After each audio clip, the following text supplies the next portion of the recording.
Hello, everyone. This is Brother Benson, and today is Tuesday. I'm still waiting for my panelists to come. That is Msimamo, Joseph, Makobura, and Miguda. So for now, I will be here by myself for as we go into the news that are making headlines in the country. To begin with, let's go to our neighboring in Uganda. The Ugandans will be having the election on 15th. As we speak today, it seems that the internet in our neighboring country is shut down. So the government of Uganda have decided to shut down the internet. And what does that one mean, and what do they fear? This is not the first time, especially when you come to African nations, especially when they are having election, where they usually make sure that the internet is down. They feel maybe for security purposes, or they have their own reasons. So that is something that is happening in Uganda. We will be following up the elections in Uganda from 15th, and we know the obvious. To me, I think, or I believe that Bobby Wine, aka Shagulani, aka Bobby Wine, will not win that election. From the look of things and how he has been carrying out the campaigns and how the government has really frustrated him, I would say, during his campaign. So, to me, I don't think like much we are going to expect from, especially presidential election, to see Shagulani winning or defeating President Yoweri Kaguta Museveni. But all in all, we wish our neighboring country, Ugandans, well as they go into the polls. May they make right decision, or may they elect leaders who can bring change to them and face the challenges, or um, tackle the challenges that they are facing as a country. So that's why we wish them well. Secondly, Gashagwa, Gashagwa accuses Northern Kenya leaders of misusing billions in developed funds. This is a conversation that we've talked about and is still trending. This was brought about the placements, especially where the placements were done by the Ministry of Education, and this brought this conversation. But it is true, if they cannot account the money, not only them, but the majority of the leaders that we have, the money that they're getting, like CDF, equalization fund, all those funds, and even the governors, the money that are being given for devolution, what are they doing with the money? So that is something that is still going on here. That is a conversation that everybody is still having. Secondly, very important, and on top of that, this is something that is also very important for us to discuss. And this is about Ndindi Nyoro. And Ndindi Nyoro has raised the bar, especially for his colleagues in the August House. And I don't know how, especially, they are going to answer this. And this is also a challenge to the Atandi, Member of Parliament. Remember, when Ndindi Nyoro was the budget chair, during the time that he was not in good terms, I would say, with the president or with the administration, or when there was that ODM and UDA working after impeachment of Rigathi Gachagua, when they were doing the reorganization of the House and the committee. Remember, Ndindi Nyoro was the chair of the budget committee ever since President William Ruto administration came into power. But when the impeachment of Rigathi Gachagua came, he took a neutral stand. He did not participate much in the impeachment. Then later, when now the ODM have now merged, now the position and the committee's positions are being given out, Ndindi Nyoro was kicked out as the chair. And one of the reasons that would listen, or one of the reasons that his competitors were saying that he allocated more resources to himself as a budget chair. That's why when you go to Kiharu, you will find the kind of infrastructure, especially in schools, the cabros that are there, the meal and all that. But ever since Atandi took over, it has been like around 6 months, if not 6 months, but maybe um, roughly there. Dindi Nyoro has raised the bar, and he has raised it so high. And I don't know who is going to do the same. Nyoro, this is what he said. Kiharu MP Ndindi Nyoro cut secondary school fee to Kenya shillings 500 per term. Miatan. Look at that. When you see our parents are struggling, but what Ndindi Nyoro has done, 500 shillings per term. And this is one of the greatest achievement that in the history of our country, especially when it comes to education. And this is he said in 2026, 500. I know majority of us who are here, they have their sons, daughters, nephew, or their guardians. They have people they're taking to school. And fee is the major problem, especially when it comes to facilitation. But this is in the village of Kiharu, and this is what Ndini has done. Ndindi Nyoro expanded his Kiharu Masomo Bora. His program is called Kiharu Masomo Bora, yeah, to cover grade 10 and above in 5-day schools, 65-day schools. That is the 65-day school in Kiharu. And this is going to cover them. Dropping fee from 1,000, they used to pay 1,000, and Ndindi Nyoro now has dropped it 500 per term, while providing lunches. Despite the fact that he has dropped it to 500, still Ndindi Nyoro is providing lunches like githeri, rice, and monthly chapati. Chapo iko hapo kwa diet hapo. Yani kwa mwezi unakula chapati mara moja. The initiative includes a Kenya shillings 10 million for revision materials. Even after dropping it to 500 shillings, I still have like around 10,000 Kenya shillings.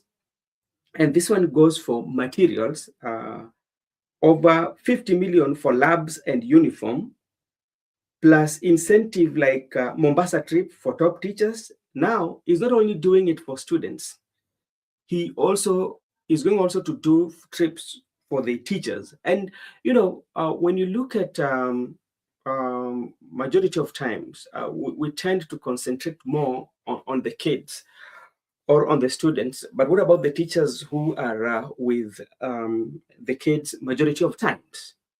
So Ndindi Nyoro here has also decided to include some trips in Mombasa. Yeah, those are now incentives that Ndindi Nyoro is giving to the teachers.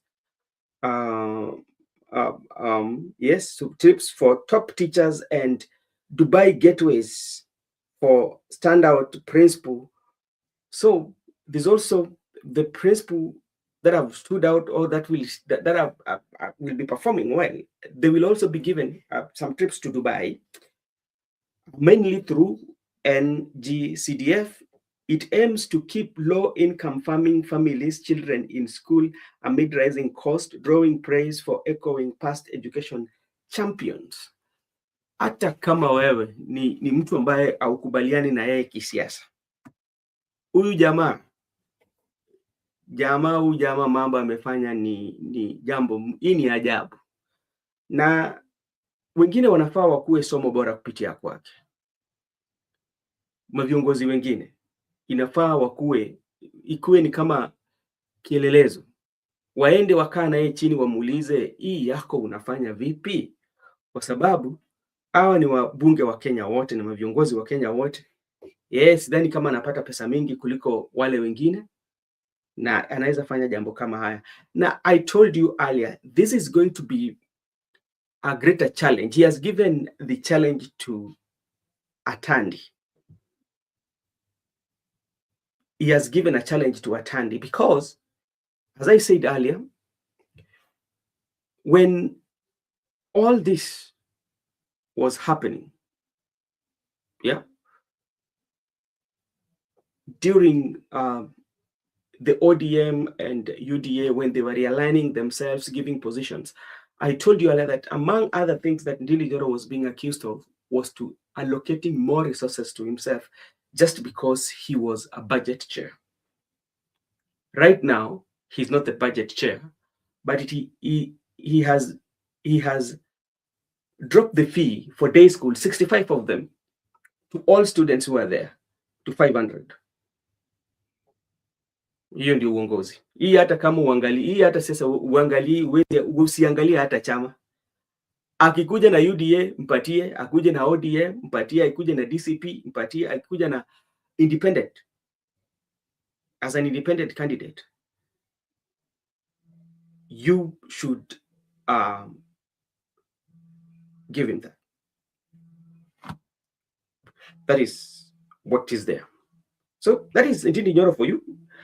Let me see what other people are saying here on the Ndindi Nyoro.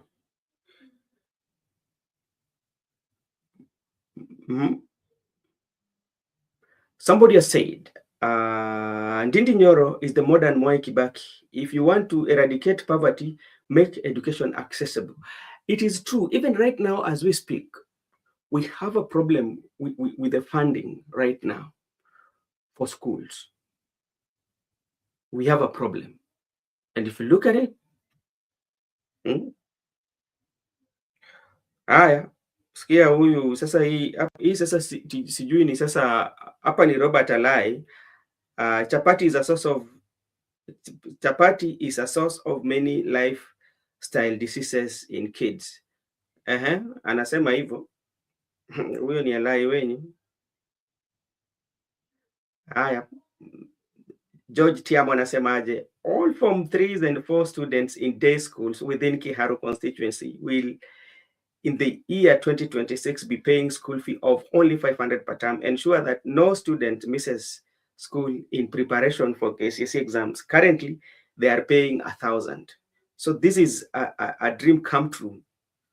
I want to play for you a clip. And this is for Junet Mohammed. One time when this was when Ndindi Nyoro walikuwa wanataka kumtoa. Otherwise, which member of parliament here can afford through his NGCDF to build classrooms, plaster them, put windows, put roof, put tiles in the classroom, cameras in the... Mr. Speaker, which member of parliament can afford to do that here? With a mere resources of 100 million shillings, Mr. Speaker, and advertise on Citizen Prime Time News. Which member can do it? Can you raise up your hand if you can do that? None of the 349 members of this House, Mr. Speaker, can afford to do that. That can only be done by somebody who has access to bigger resources than any other member, Mr. Speaker. So, if you listen to Junet, that was when I think this was the time when the Ndindi Nyoro was being kicked out of the budget committee, and this is what Mheshimiwa Junet was saying in the floor of the House. But now, Ndindi Nyoro has done it when he's not the budget chair. So that one also begs a question, and he has raised the bar for fellow members of parliament. And I just want to wait tomorrow or even now. I want to see how they want to respond about what Ndindi Nyoro has done. Yeah, this is I just want to know how they're going to respond. What kind of excuse will they tell us that, oh, maybe Ndindi Nyoro might be stealing from somewhere, if they say that, or I don't know. Miguda, how are you doing? Bro, I'm good. Can you hear me? Yes, I can hear you. Am I clear? Very, very clear. Okay, I'm doing good. I've just arrived. I'm here. We are here for a You've quite long not time. landed. I hope. I think you people, you usually land. You don't arrive. Sometimes we land, sometimes we land. It depends on it depends So on whom you are talking to. so when do you land and when do you arrive? We land during ordinary occasions, but Yeah. during vital occasions we arrive. Like right now, I've just arrived to the show. You know, And, the show is very much important. But when we are going to other activities like sherehe, we land. you land. Okay, asante sana ndugu yangu. Sijaenda mbali sana kakangu. Nimezungumzia mambo machache tu. Um, Tukienda pale nchi yetu ya jirani Uganda hapo, mambo ya internet, mtandao ni kama itazimwa, kwa sababu unajua wana uchaguzi kwa siku 2 zijazo. So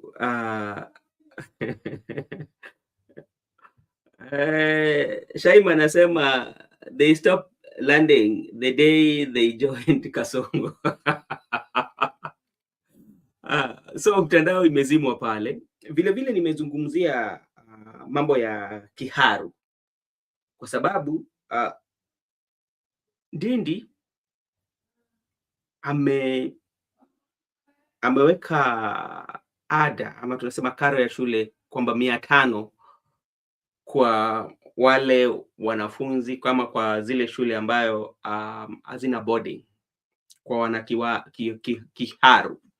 Sasa swali ni je, labda wabunge wengine ambao pia wanapata NCG, wanapata hii CDF money watasema nini ama watatuambia nini kama Ndindi Nyoro anafanya haya?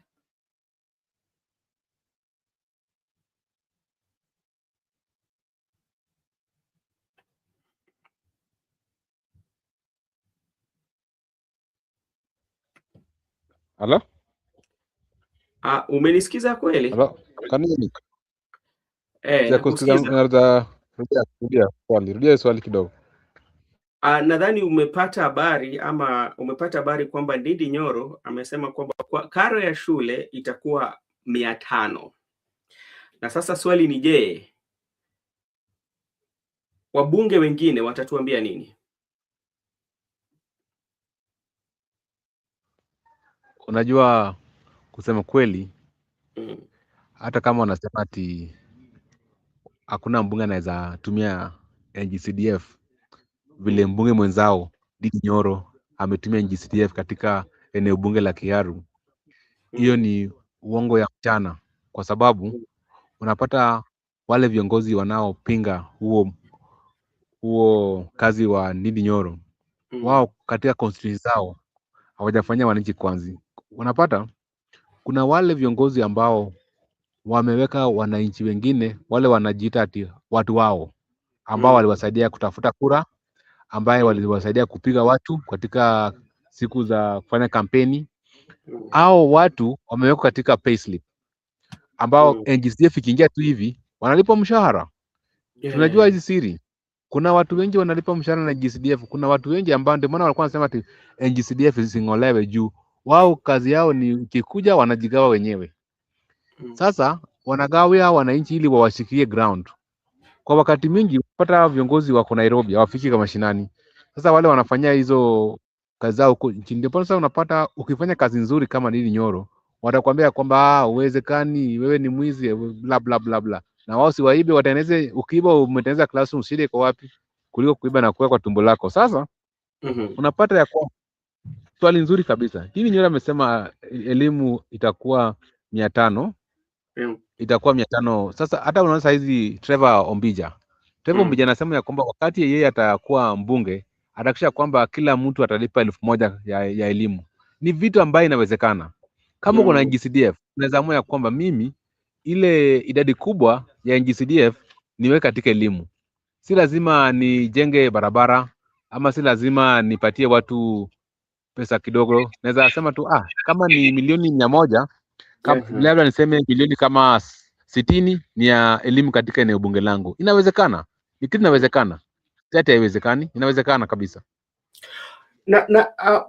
Ni kweli, ni jambo ambalo linawezekana, kwa sababu mimi naamini katika ardhi mbingu na ardhi, kuna vitu ambazo zinawezekana, kwa sababu mtu kama Ndindi Nyoro amefanya, na si ati kitu ambacho anasema kulingana na siasa. Unajua kuna zile ambalo labda unaweza weka kwa mtandao ili upate maarufu, ama kama ni kiki ndio watu wakuzungumzie sana, lakini hii ya Ndindi Nyoro ni kitu ambacho kinaonekana ukitembelea huko, na wale ambao pia wanahabari wameenda wamedhibitisha kwamba ni kweli, si kitu ambacho labda anasema tu.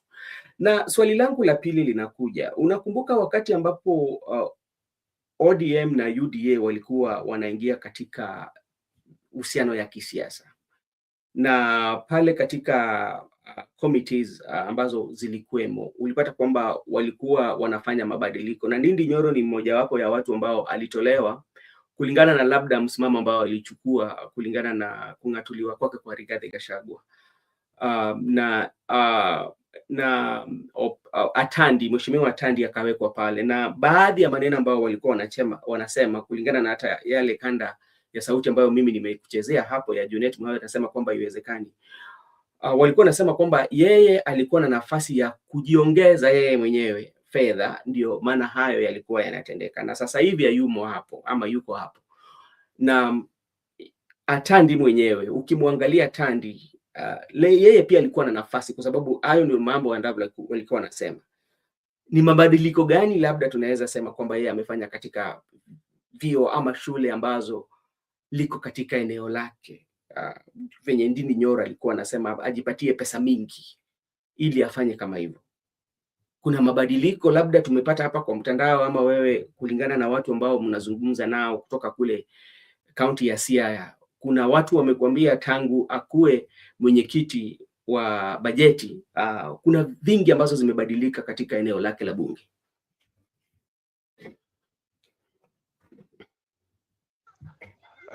Swali nzuri sana tena. Hiyo swali ni swali nzuri sana. Unapata kuna mtu anazalalamika ya kwamba fulani amepatiwa mamlaka ama kuna nyadhifa za mamlaka kumshinda, ndipo huyu jamaa kuna uwezo ya kufanya kazi. Kwa mfano, wakati wa Ndindi Nyoro walizungumza kwamba yeye ni mwenyekiti wa bajeti, ndipo kuna hii nafasi nzuri, wakati anapounda bajeti anaweka nyingi kuenda katika eneo bunge lake. Hiyo ni ukweli, nakubaliana na wewe, lakini unapata ya kwamba wewe pia unapata nafasi nzuri kama ya Ndindi Nyoro, na tujaona mabadiliko. Hata kama wanasema hiyo ni alikuwa anafanya kinyume cha sheria, but nimesema kama mtu anaweza chukua pesa ajenge shule, achukue pesa aunde barabara, shida iko wapi? Kuliko kuchukua pesa kwa tumbo lao. Sasa hao watu, kwa maoni yangu, wao wanachukua pesa wanaweka kwa tumbo lao, waweki pesa kwa barabara, waweki pesa kwa shule. Ndipo unapata yeye pia kuna nafasi nzuri hata kwake mwenyewe. Tujasikia hata ikigonga vichwa vya habari ya kwamba katika eneo bunge la Alego Songa kuna mabadiliko tangu Atandi akuja kuwe kama mwenyekiti wa bajeti. Hatujasikia hata. Unapata bado kuna tu mambo ya kina Salasia, kina Babu Owino, kina Kaleba Misi, bado wanang'ara tu hapo mbele. Sasa unajua shida iko wapi? Kina Oscar Sudi wanafanya vizuri. Sasa unapata mambo si mamlaka, mambo si kwa mwenyekiti. Mambo ya maendeleo ni akili ya mtu. Mambo ya maendeleo umejipanga. Kwa mfano, ukichaguliwa uko na vile ulijipanga. Kwa mimi nikichaguliwa katika eneo bunge langu, nataka kuhakikisha kwamba nimeunda mabarabara na vile vile nimeunda hata shule. Na kuna mwingine amesema ya kwamba nikichaguliwa mimi nitahakikisha kwamba nimepora mali, nimejitajirisha, nimekuwa mdosi. Na kuna mwingine anasema ya kwamba mimi nikipatiwa pesa, mamlaka, sina haja na kuwa tajiri, mimi ni tajiri, sina haja kujenga hizo vitu, mimi naenda huko juu naanza kufanya biashara na serikali. Sasa tofauti ni wewe uko na kiongozi aina gani? Kuna wale viongozi ambao kazi yao ni kuingia katika serikalini ili waunde mali, na kuna wale pia wameenda huko kufanya biashara, na kuna wale wameenda pale kufanya wananchi kazi, na pia kuna wale viongozi ambao ukiangalia sura yao si vizuri, waliingia kwa siasa kama wao. Kwa mfano, wanauza madawa za kulevya, wengine ni tunasema wali kama ni makatels, wash.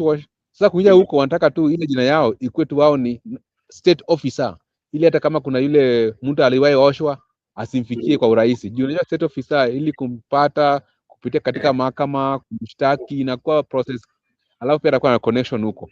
Kuna watu sasa wako na maono tofauti.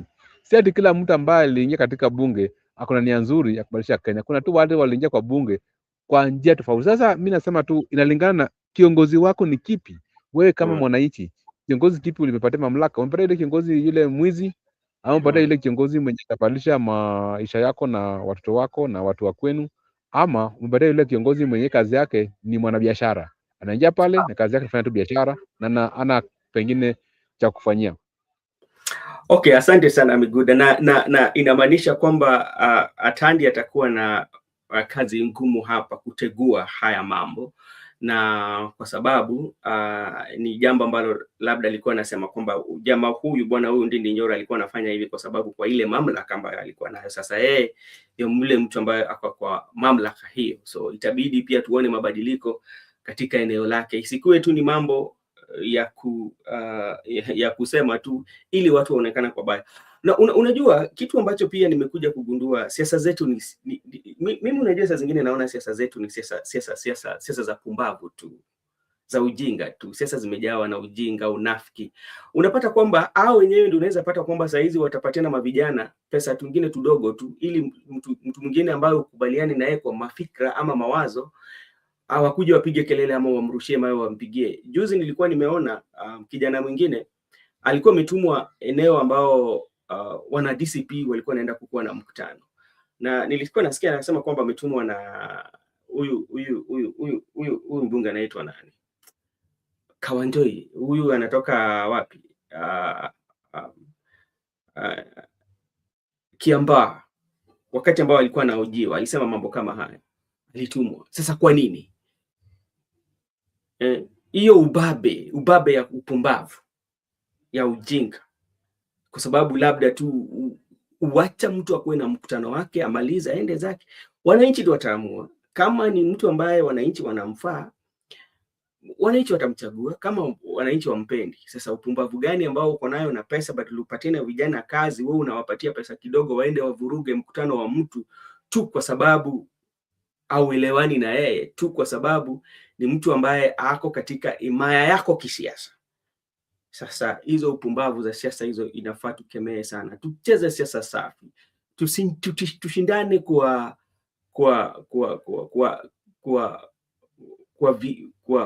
kitendo. Toa hoja zako, sera, toa hoja zako, nitoe hoja zangu, nitoe sera zako, utoe sera zangu, tupeleke kwa wananchi. Wananchi waamue kama hizo sera zako ndio wananchi wanaona inafaa nao, basi wakuchague, mambo ishe. Kama zangu basi wanichague, unipatie nafasi niongoze na nimalize yale ambao wao wanapitia. So hata wapiga kura pia, ama wale mavijana ambao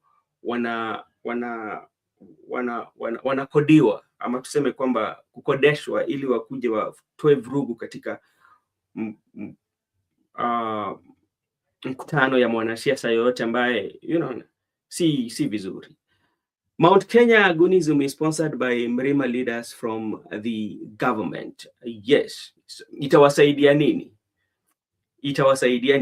Hayo tu. Na pia tunaambiwa hapa Kiharu washafika Singapore, lakini Kenya bado hajafika. Kenya ndio saizi rais bado anasema kuna venye tunafaa tufinge Singapore, but Ndindi Nyoro ashafika huko. Labda anatutayarishia njia, tukikuja kama inji tutapata mambo imenyooka huko. Ndindi Nyoro, shikilia sisi, make sure umeshikilia mahali ambapo ina almasi. Usishike tu mahali ambayo haitakuwa na faida na sisi. Almasi. Migudu, unajua almasi?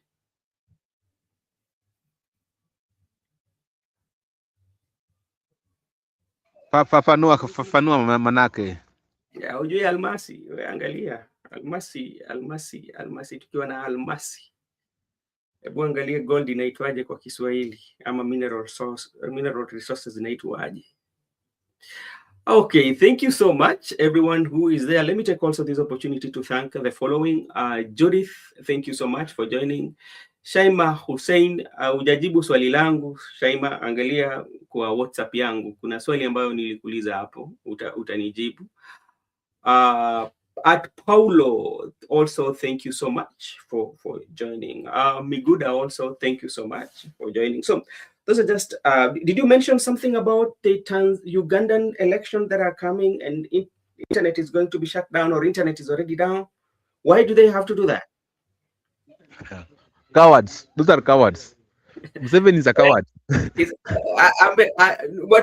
unajua, and you know what, Migoda, something that I don't know, the whole president, something they do not know, how internet is one of the greatest tool that we have, and even Kenya should learn a lesson. I thought, and I think, like, from the global sensation, ISOSpeed, who came to Kenya and all that, what happened.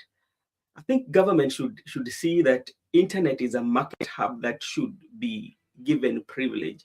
They should create environment, especially when it comes to internet or social media, in a way people can earn a lot of money. And you know what also happened?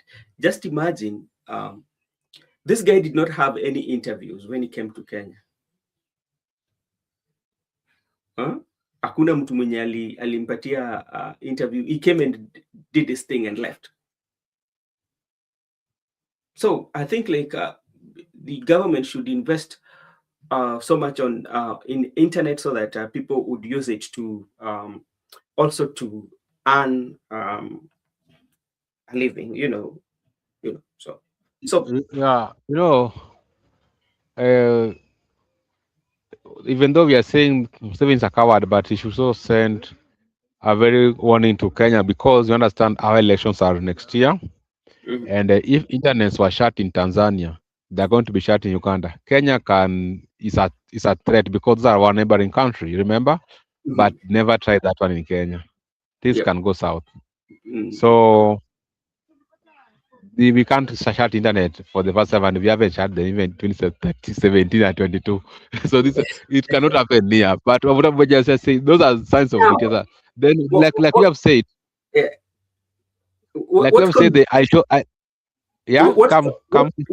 What convinces you that it cannot happen, my friend? What convinces you it cannot happen? There's how it can't happen, because there's how Kenyans are quite different.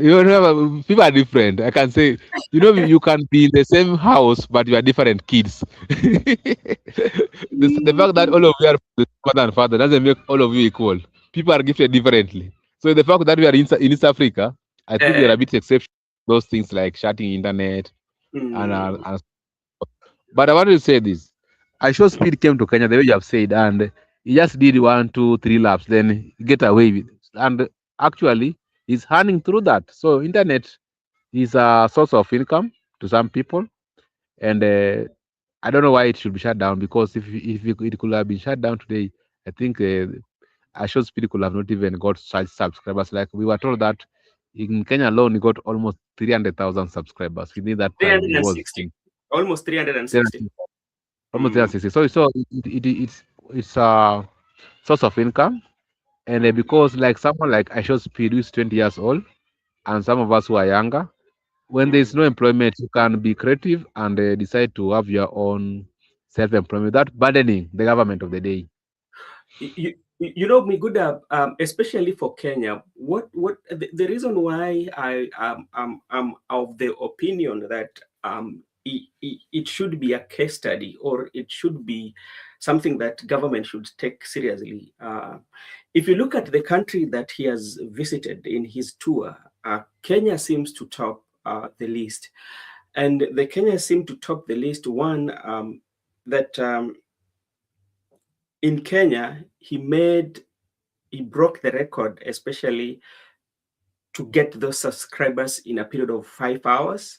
Secondly, also, when the first video that he did to Kenya is almost like around something, I think it's now over something about millions, especially in the 9.3 million.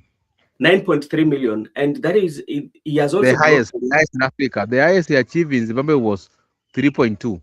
Yeah, not even in Africa. When you look at, especially when it comes to streaming, with that short period of time, I think that is the best performing streamings that even in the YouTube platform, especially for him. So, and that one is a very good indicator for the government, one, to tell you that the consumption of the internet, especially the users of the internet in our country, is quite much higher than any other country in Africa. That is a case study, and that is a study, a research that you don't need to do. The answers are, the data is with you. You look at his coming and all that, what happened within that a short period of time that he was there. So what can you do as a government after realizing that there's that market hub, that has not been tapped? How can you make sure that you improve that market so that Kenyans can also reap out of it? So that is my take, or my observation of what happened. Wapumbavu, yes, I think, who said that? I think when he was in Nyeri, that is the president, I cannot quote him correctly, but kwani si nyinyi ndio mlinichagua na unadhani mimi naweza wawacha ili niende kwa wapumbavu? Hiyo ipo katika, I think he was in Nyeri, so that is something that also was said. So wapumbavu, unaulizwa wapumbavu ni nani? Swala ndio hiyo, kama wewe umeuliza. Thank you so much, Miguda, about that. Miguda, let's look at some issues here. The ODM, I was just asking, did Sifuna refuse to attend Oburu'S meeting in Kilifi, or it was he could not make it? Because this is a very important meeting, especially that coming from Central Committee, because these are the deciders. These are the meeting that decides on what is being taken to the NDC. And also, this is like what is decided here. This is what usually shapes what the party is all about. And there is no history ever since ODM started to hold the Central Committee that the Secretary General has missed or has not attended. This is the first time. And remember, this is also the first time that they are having this meeting after the death of Raila Odinga, and the first time that Oburu is chairing this meeting and the Secretary General is missing. What does that one say, especially for the party? That is very dangerous for the party, because from my view, Sifuna declined. Sifuna refused to attend, because Sifuna already knew that after the meeting, he was going to compel to read this resolution, because as the SG, that is one of his constitutional duty. Then after reading the resolution, they will go ahead and attack him that you are the person who read, you are the person who said that we are going to negotiate with you. Why are you not contradicting? So Sifuna declined because he knew all the plans, and that's why at the convene of the meeting, they never discussed the fate of Sifuna. They never discussed the fate of Osotsi. That is the position, the true position. Because if you could have attended, they could have go back to the seat and say, you cannot be the person who is reading the resolution of the party. You cannot be the person who is saying that we are working with the UDA. You cannot be the person who is saying that we have spearhead Oburu Odinga to go and negotiate for the UDA and ODM merger. But you're the same person again opposing the UDA ODM merger. Who are you? So such things. So they wanted to get a clear mistake for Sifuna so that they can chase him away, but they never found. Sifuna has tried also to be guided very well, perfectly, because after the meeting, you had what Oburu'S say, that he is the person who is going to chair and is the person who is going to initiate the negotiation between ODM and UDA. And actually, they are going to begin negotiation this year. They are in a hurry. They don't want to give people time. Why do you negotiate for 2027 today? And we have even 27, even we have not gone for nomination. I assure you that those people who are going to negotiate are going to be given a certificate of the party. And we saw, let me give you one example. I saw a lady by the name Rosa Buyu from Kisumu County. Me, I have roots from Kisumu County, and I'm also getting intel from the ground. They are telling me that, why are they excluding other people in Kisumu County? It seems like they want to give that lady the certificate for the ODM. And remember also, the sister to Raila, Ruth Odinga, is also interested in that gubernatorial seat. It seems like Oburu has a team of its own people.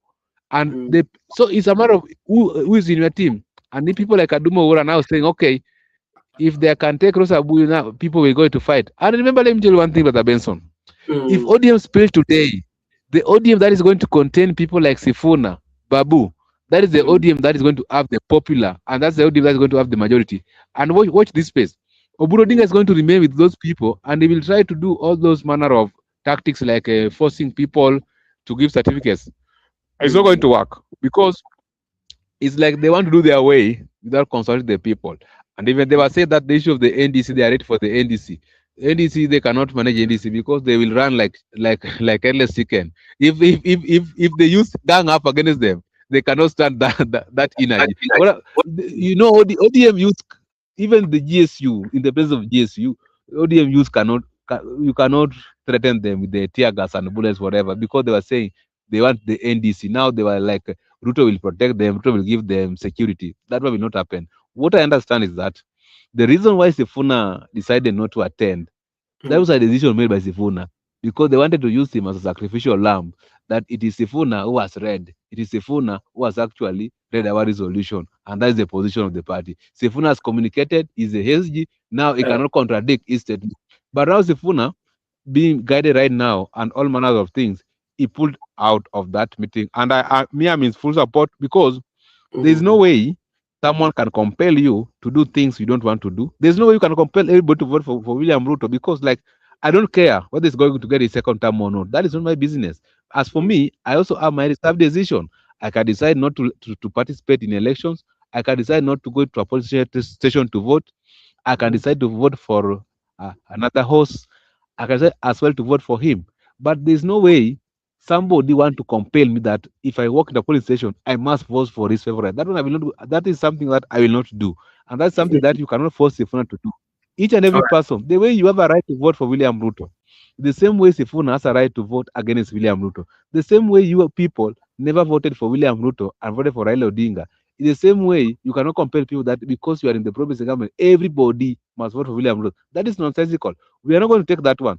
What we know that if you walk in a polling station, we are going to vote according to our own will and wishes, and nobody is going to influence our decision at the ballot. Mm. Okay, asante sana. I agree here with Nyamu KM at BBM. Sifuna has told us time and again that he will never read any resolution that suggests working with President William Ruto. So from this statement, that's why we say that Sifuna decided deliberately not to attend, because even if you look at the resolution, if you look at that paper, the resolution that they came with, there was no signature at the bottom. I don't know whether I saw it, that is circulated. There's no signature at the bottom. I don't know why.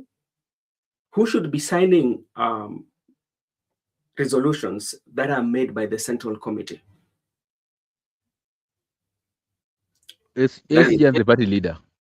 yeah, so yesterday, as it stands, when you go to those papers, there's no signature for either the party leader, neither the one for or the SG of the party. So that is a big. But now another thing is, if they knew that Sifuna was not going to be available or had sent an apology that I'm not going to attend, what made them not to take the Assistant Secretary General with them?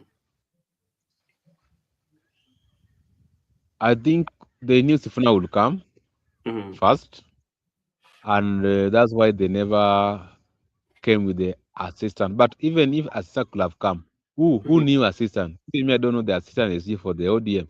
The only person whom I know is Edwin Sifuna. So I don't know if people could have taken that assistant seriously. People only take people like Sifuna seriously because Mm. Sifuna is the voice of the party. That's what we were told.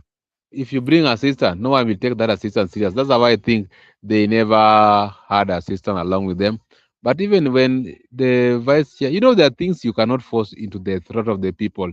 It is a public domain that ODM has been sold. It is a public domain that ODM leaders have gone to the president, some few, and have negotiated for the will of the people. So there's Mm. no way you can twist things that it is not that way, it is this way. How do you want to twist it? Because right now ODM is divided. There's no better formation you can bring to bring people together. Like I've told you, this mm, issue of you are compelling people that you must vote for my country. No, it is not done that way. mm, I have a right and I have a sole decision to decide at the ballot. I can decide even not to participate in the election, and you mm, cannot do me anything. It is not an offense for me not yeah, to vote. It's mhm, not an offense for me not to vote your way. It is mhm, my own free will to do to so. do so. So this So, issue of some people trying mm, to lecture us or trying to inform us that if I'm supporting so and so, you must vote for him. If you are yeah, not voting for him, you must get out of my party. So be mm, it. We mm, have been there in that party, not voting for the person they want us to vote for, but we have been leaving. Even if you don't vote for him, we are still going to leave. So the what I'm trying to say is that there is no this issue of compelling people that mm, it must be our way or mm, the highway. We are mm, ready to go to the highway. We can't go their way because, like I've told you, all of us right now are people having IDs. We are mature. We can make decisions at the ballot. At the ballot, it's a secret ballot. I cannot walk to a polling station and vote for Ruto because Oburu said so. No, it mm, can't happen.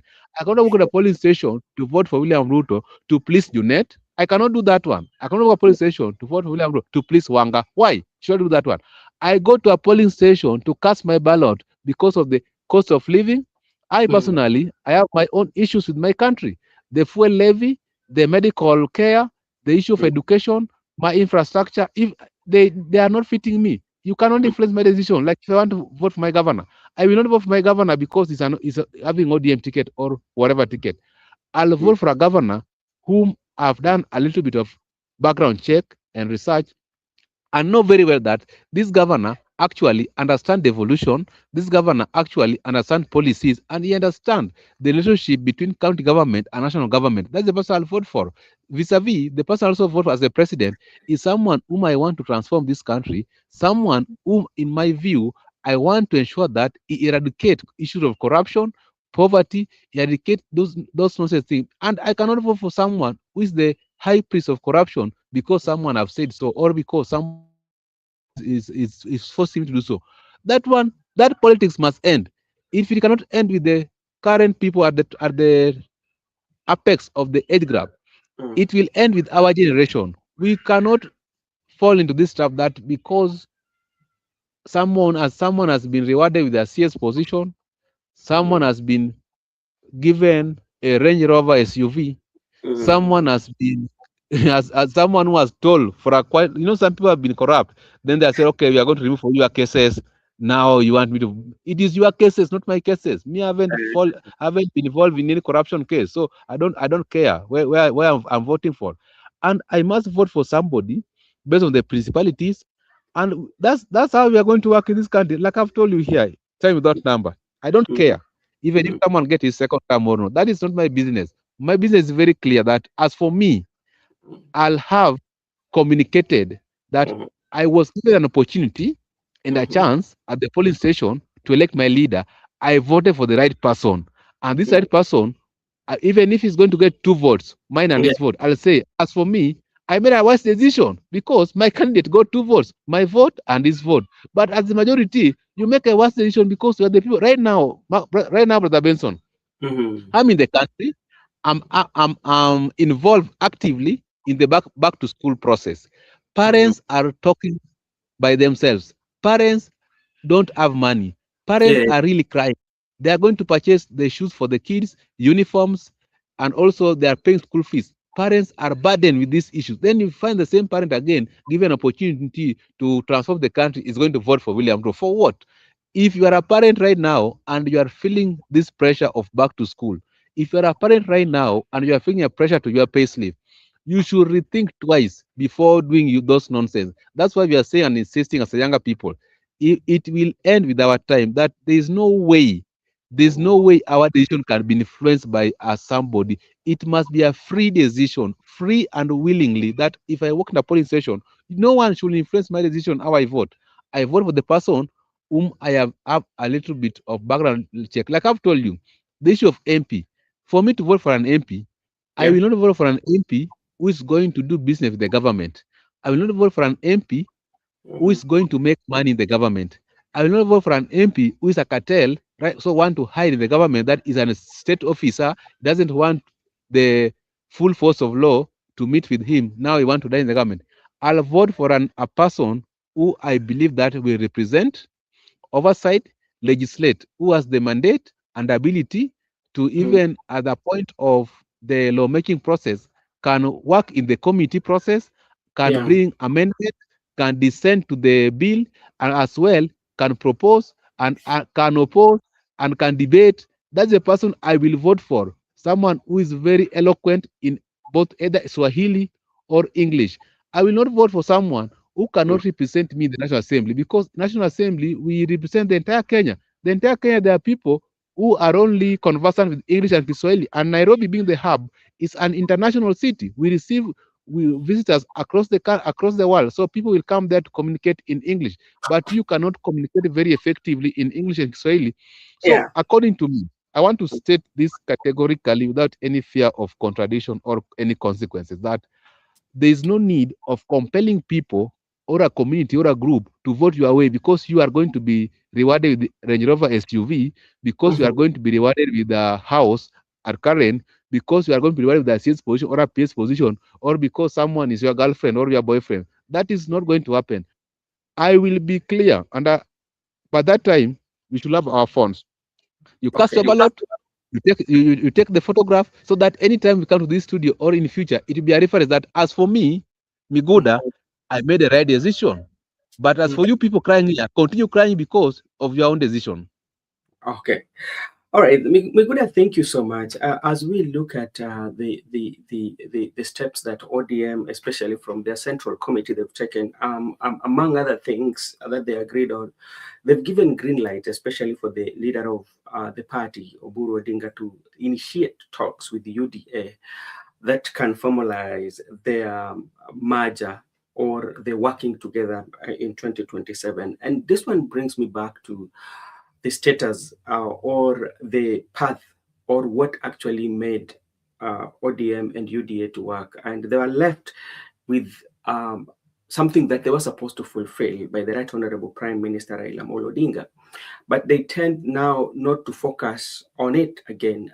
Even yesterday, after the meeting and the pressure from the Central Committee, you saw quite a number of members of parliament from Nairobi. They also had a pressure, and they say they really support the the the, the, the the points that came out from that meeting, and they emphasize that now Oburu should start the, the the talks with UDA on how to form the government. But I want to bring you back. We had 10-point agenda, and this 10-point agenda was the footprint in which that was going to guide ODM, especially whether to work with the president or not. And this was something that was supposed to be actualized by March of 2026. We are just around 2 months away from March 2026, or 3 months, if I might say, if I give them. One of them was full implementation of NADCO, National Dialogue Committee. And remember, in National DADCO, there were quite a number of points that including cost of living. It also include the creation of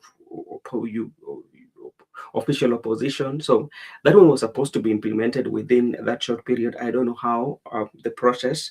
Inclusivity in budgetary allocation and public appointments. If it is inclusivity in budgetary allocation, we still see president calling members of MCAs to State House, where he is, to discuss about the development. I don't know how. Protect and strengthen devolution. I don't know how that one is taking place. Economic investment in the youth. There's also leadership integrity and end of opulence, right to peaceful assembly, compensation of all pending claims of rights victims, audit of national debt and how it was used, fight corruption, stopping wastage of public resources, protect sovereignty of the people, stop abduction, respect constitutional and rule of law, and respect press freedom. So, Miguda, just as a reminder, these were the 10-point agenda that the pillars that made the ODM to work with the UDA, and this was supposed to be achieved. Maybe from your side, in brief, do you see any of the 10-point agenda actually as is in the process or has taken off or it's working, and now Oburu Odinga has been also been mandated to negotiate for the merger or how the working arrangements towards for 2027, yet the 10-point agenda is still pending. What does that one say? Will they be achieved, or this was just pillars to cool down the tempers of Kenyans? Remember how we arrived here? So what do you think? These people, they are rushing.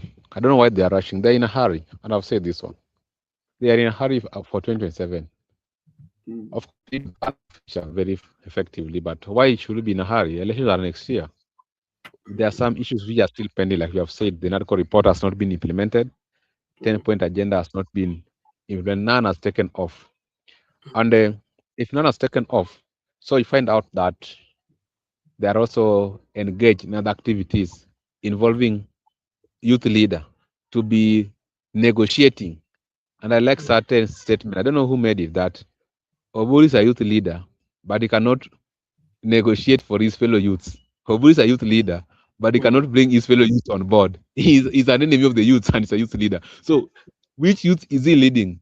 If he's a youth leader, then he should bring us on board. He should bring us. He should bring us in the board. What kind of a youth leader is this who cannot bring his fellow youth on board? What I'm trying to mm, say is that Oburu Odinga has been given a task that he cannot actually carry out right now. They are rushing with him. They know that he's old.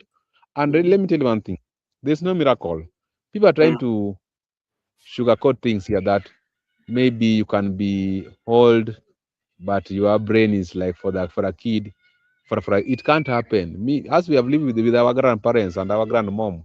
Yeah. mm, So which story are they telling us? Someone at a certain age, you need to do lighter duties. mm, At that age, you're need to do lighter duties. Issues of negotiation, it requires deeper thinking. It requires creativity. It requires adaptability with the modern evolution. mm, Oburu maybe is out of date. He doesn't understand the emergence of technology. Those are the people who will say that during election, let us shut down our internet because they are in the old days. According to me, even if you are stealing elections, there is no need for shutting down internet. Internet will not look for you while you are stealing our elections, and that's mm, why Samia Sulu got it wrong. There was no need for her to shut down the internet. So she's guilty as charged because first, why was she? So she justified that it kills people because why must you shut internet? So you're just mm, shutting internet for you to kill people. That's what I'm mm, saying. There are things that cannot be undertaken by elder people. They are there to guide us. But as for young people, there's an energy we are having, there's a passion we are having, mm, there's a new because we are interact globally, there's what mm, we know. Like you will find that most of the people never knew I show speed. But as we knew I show speed a long time ago, it means that we are current, we are up to date, we understand the new techniques. This issue of Singapore, we used to discuss it in 2013, 2014, when we were in high school. We were used to mm, discuss Singapore, but it is 2025. We no longer discuss Singapore. Then they're coming to us that Singapore. Some things that we discussed 10 years ago. Right now, we are discussing the issues of AI. We are discussing the issue of cybercrime.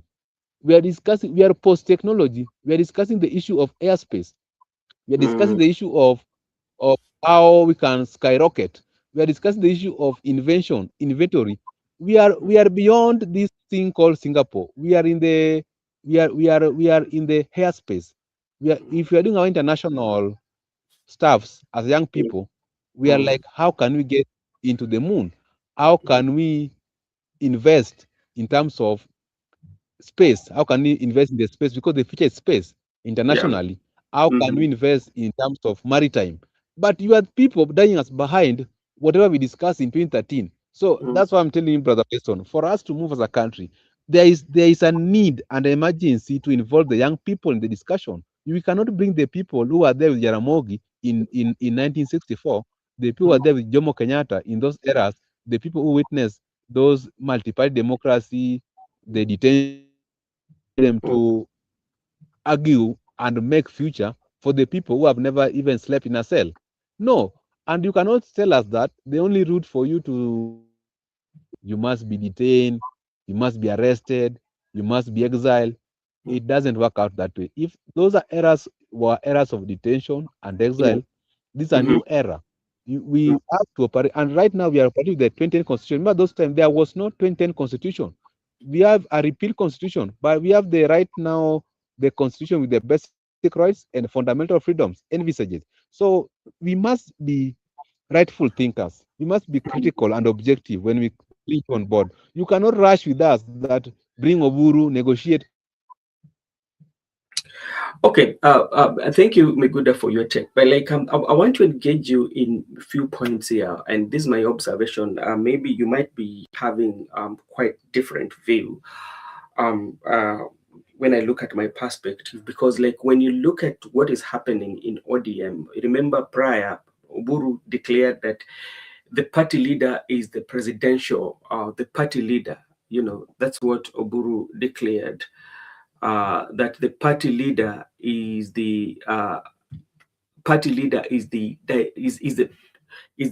presidential candidate, and nobody who thinks that you want to be a presidential candidate should look for another party, which means you've cut out everybody's ambition that ODM, I'm the presidential candidate. Now, I bring you back to what happened yesterday and even what was read, and which the people in the room tend to agree with, especially now I'm looking at.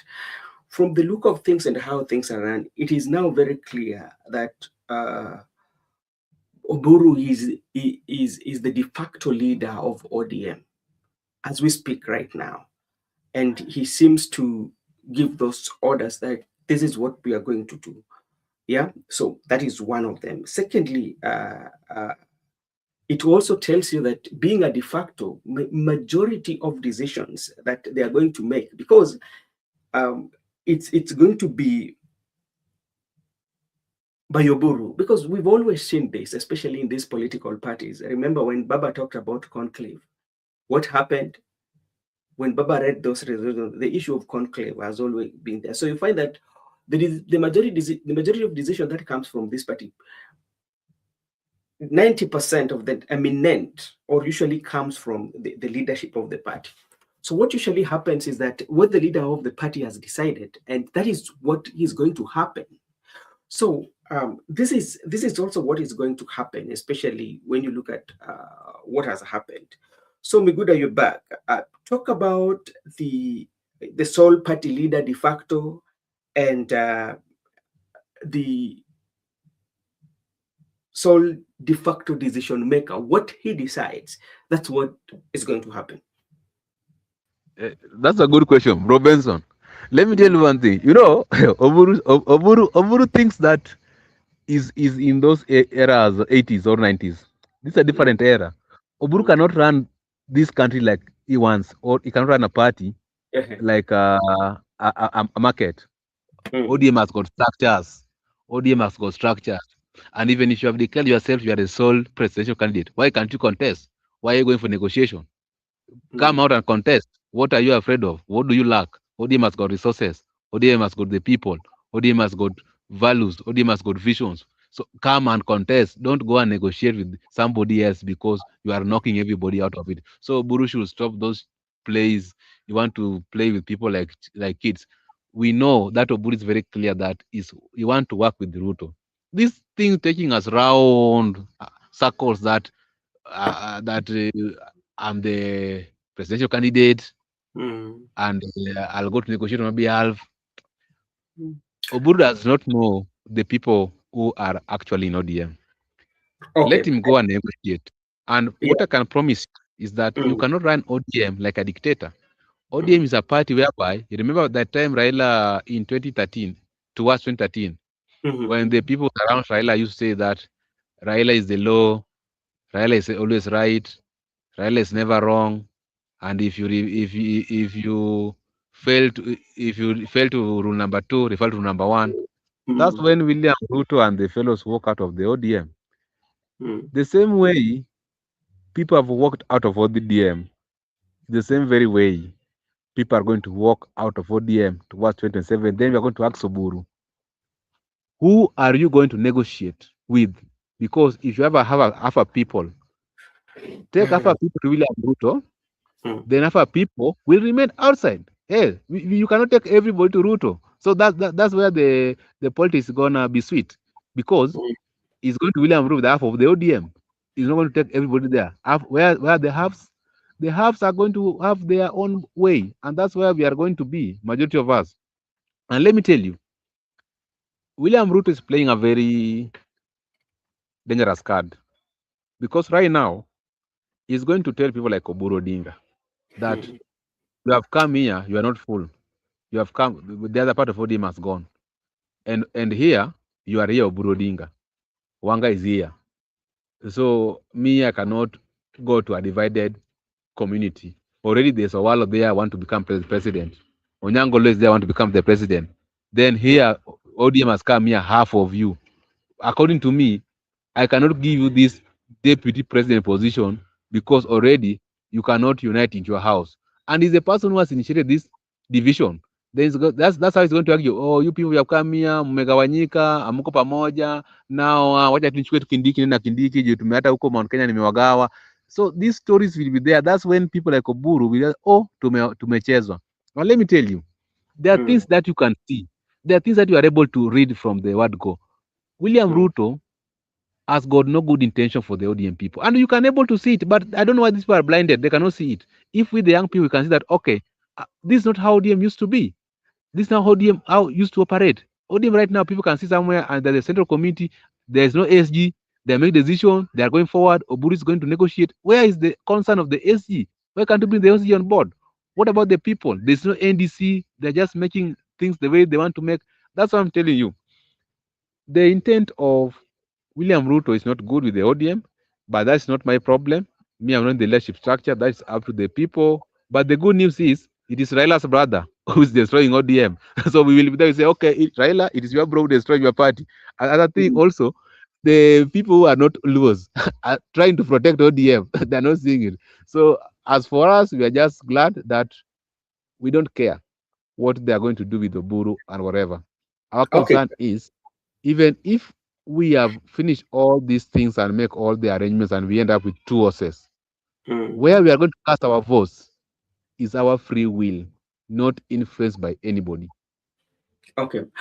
Asante sana. Labda tu nikikuuliza tu swali moja kabla sijakuja, kwa sababu inaonesha hapa dhahiri ya kwamba ODM, kulingana na yale maneno yalitokea pale katika mkutano, ni kwamba ODM watafanya kazi na UDA, na hiyo tulishaona hata kwa wale ambao wanaegemea sana upande wa serikali, mtu kama Edio hata jana ile mkutano ambao ulikuwepo na juzi, sijui ni jana juzi, rais alikuwa kule Mount Kenya. He was in Mount Kenya and he was in Nyeri. He was really welcomed by Kahiga Mutai. And on his way out, when he was addressing the crowd, he asked them, si nyinyi ndio mlinipigia kura? Na si nyinyi, unajua hizo, the way you usually say, anasema, kwani unadhani mimi naweza wawacha na ni watu watafute mapumbavu? Labda tu kiswala tu, kwa sababu unajua wanasiasa wako na maneno zao, lakini kama yule mtu pia anaangalia maswala, mapumbavu wanaweza kuwa ni wakina nani hao? Mapumbavu, hiyo ni swali ingine. Hiyo ni swali ingine, nasema ni swali la inahitaji makini sana, lakini ningependa kusema tu wapumbavu kulingana na rais huenda kuwa wale watu ambao wanafuata sasa hivi, wale watu ambao waosha wanaweza kuwa wapumbavu. Wapumbavu vile vile pia wanaweza kuwa wale ambao wanampinga kisiasa. Pengine anaambia wananchi kwamba wale wananipinga ni wapumbavu, mimi si mpumbavu. Bali hakuna mtu mwenye yeye anajua yeye si mpumbavu. Huwezi jua kwamba wewe ni mwerevu, hata kwamba mimi ni mwerevu. Huwezi jua peke yako. Hata huwezi jua ati wewe ni mpumbavu. Watu wanasema ya kwamba tukiangalia huyu jamaa ni mwerevu. Tukiangalia huyu jamaa ni mpumbavu. Lakini wewe huwezi jipatia tu sifa peke yako ya kwamba mimi kama William Ruto mimi ni mwerevu. Na hakuna mtu mwerevu Kenya hii, mimi peke yangu. Hapana. Pia watu werevu wajiiti ati werevu, pengine wewe ni yule mtu mwingine, lakini hiyo si swala la muhimu. Swala la muhimu nilikuwa nasema hivi, kwa maoni yangu, unapata ya kwamba kuna wale watu wa umri wa rais wetu, kuna vile wanafikiria. Mimi nimekaa nao chini mara nyingi. Kama kwa eneo la mlima, yeye anafikiria kwamba anazungumzia na watu wa mlima peke yao. Kama kwa eneo la magharibi, yeye hufikiria kwamba anazungumza na watu wa magharibi peke yao. Lakini wanasahau ya kwamba hata hapo mlimani kuna makabila tofauti tofauti. Katika mlimani si Wakikuyu peke yao. Kuna Wakenya wanaishi huko mlimani. Kuna wale walimu wanafundisha huko, kuna wale madaktari wanatibu watu huko, kuna wale engineers wanajenga barabara huko, na vile vile kuna wale watu wanasoma huko. Sasa hizi kwa eneo yao peke yao.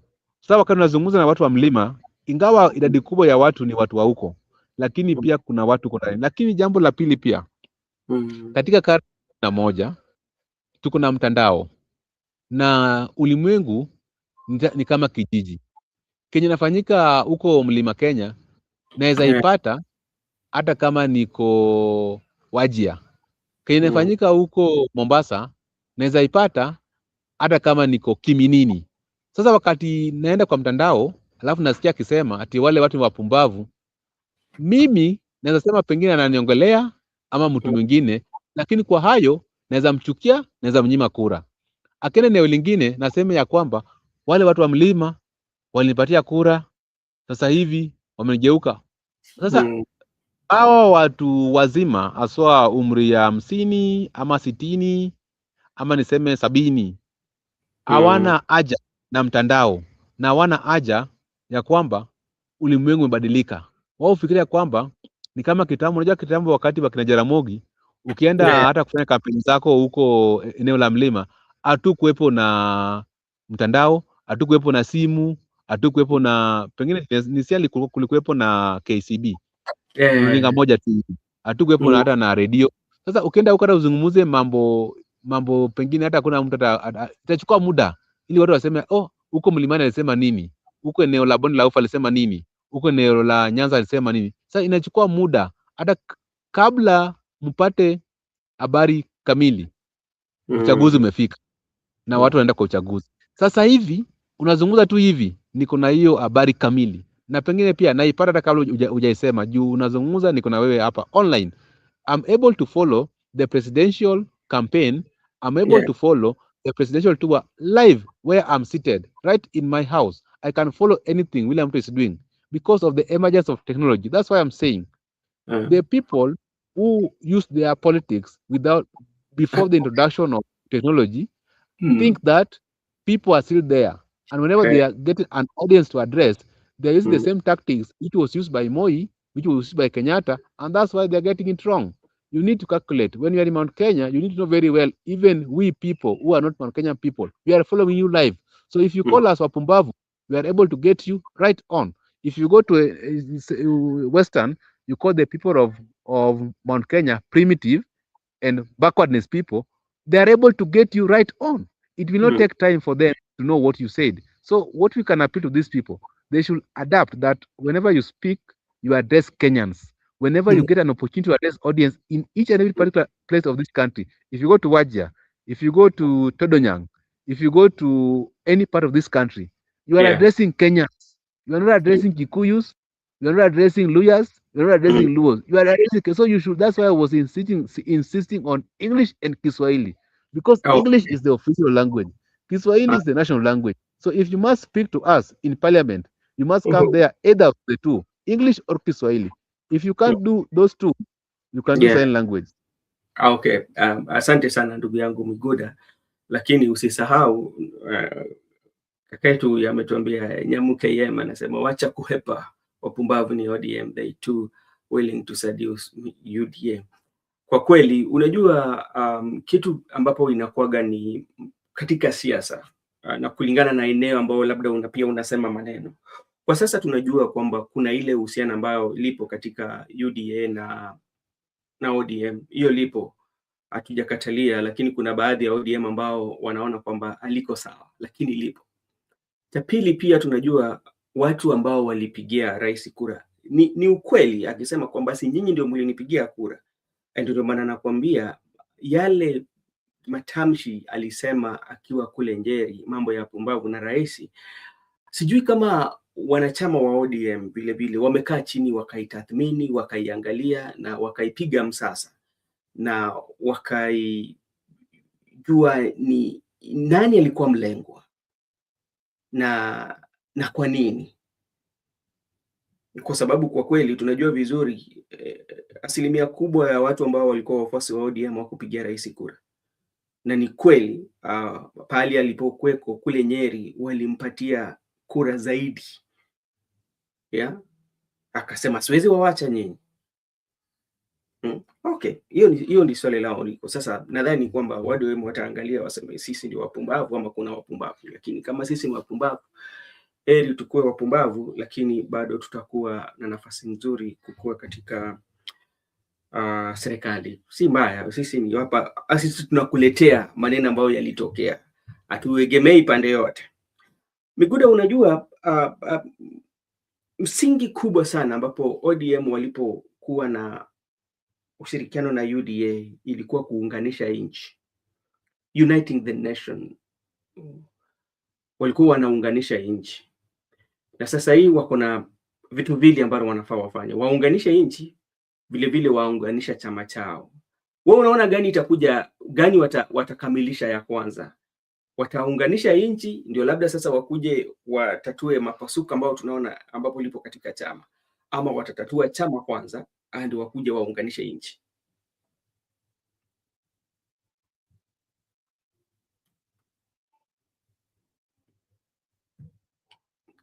Migudu, unanipata?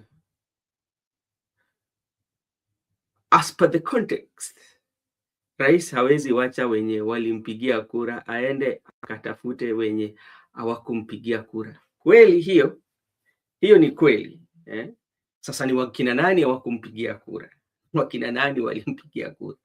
So inamaanisha wale hawakumpigia kura wanamtafuta kwa saizi, na kauli hiyo ni ya ukweli, kwa sababu ukiangalia wakati Raila alikuwepo. Hello? Sana enda kakangu. Nilikuwa nasema hivi. Umesema ya kwamba sasa watafanya aje? Waunganishe vyama vyao kwanza, kila mtu UDA ama ODM, ama wao wajiunge pamoja waunganishe nchi. Mimi ningependa kusema kwamba mimi sioni kama jambo lolote hapo watatimiza. Kwa nini niseme hivi? Sasa hivi tunazungumza na wewe, chama cha ODM kimegawanyika, na sioni hata mtu yote ambaye anaunda hiyo chama ikuwe kitu kimoja. Juu sasa hivi pale imefika, kuna wale wenzetu ambao wameshaonyesha ishara ya kwamba wao wako tayari kufanya kazi na William Ruto.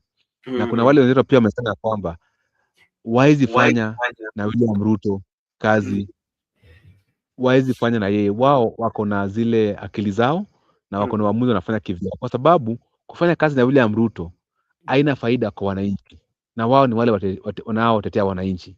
Tuna watu kama hao. Hiyo sasa mimi sioni kama ODM itakuwa kitu kimoja.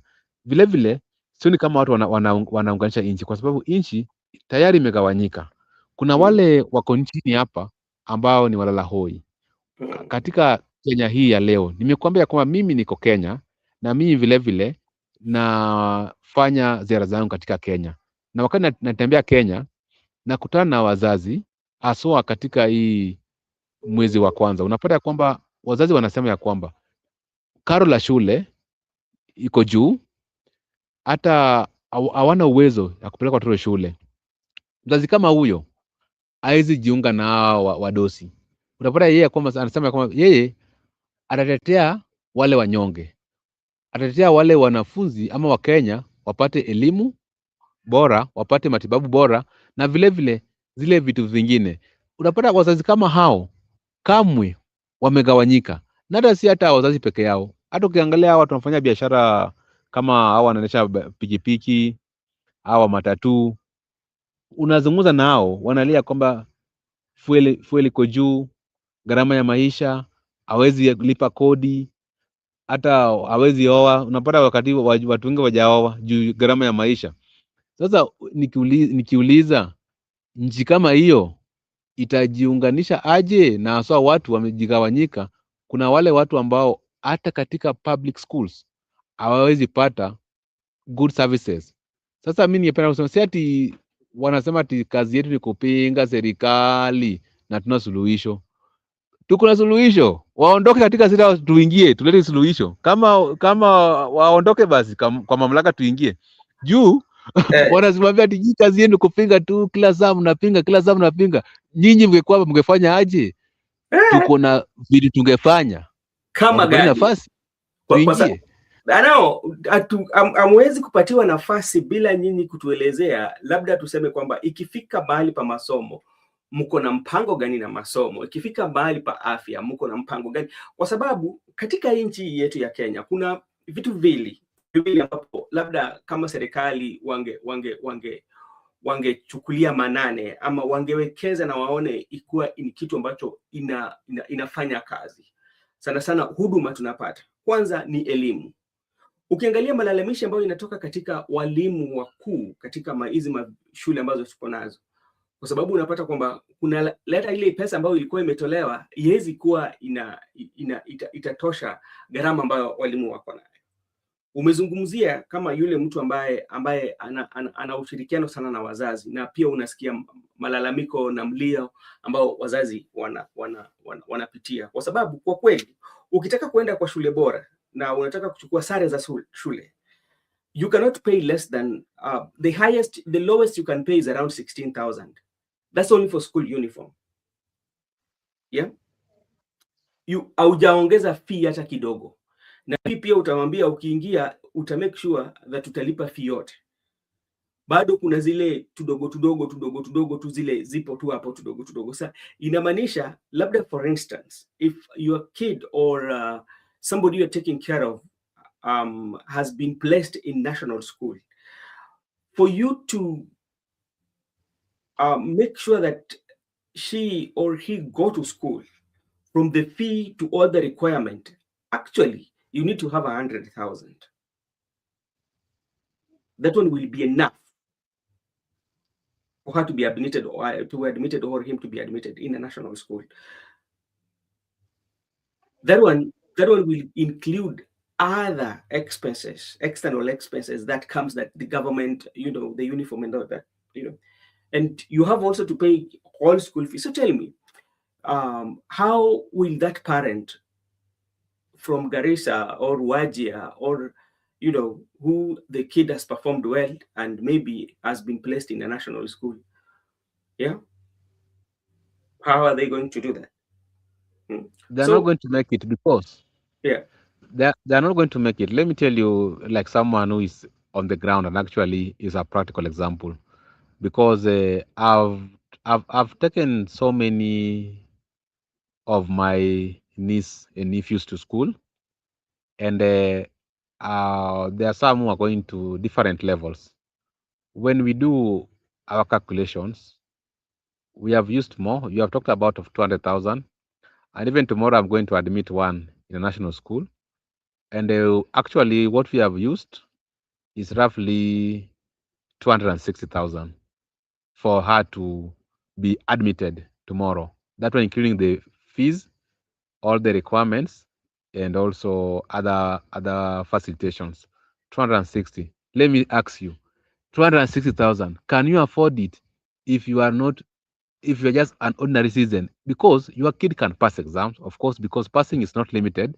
You can pass exams. Now your kid has been admitted or has received a call letter from national school, and I've seen actually even there are some parents who have shifted from the national school and reconsider other schools because maybe your uncle or your relative is a principal in that school. So they say, okay, like I have a friend of mine whose kid passed and he got a contact from Lenana school. Now he has gone to a certain day school because the principal is coming from the same region or area from with that parent. So you see those consideration. There are some people who can't get opportunity because they cannot do it. That's why I was telling you that parents are really crying, and it's not easy outside here.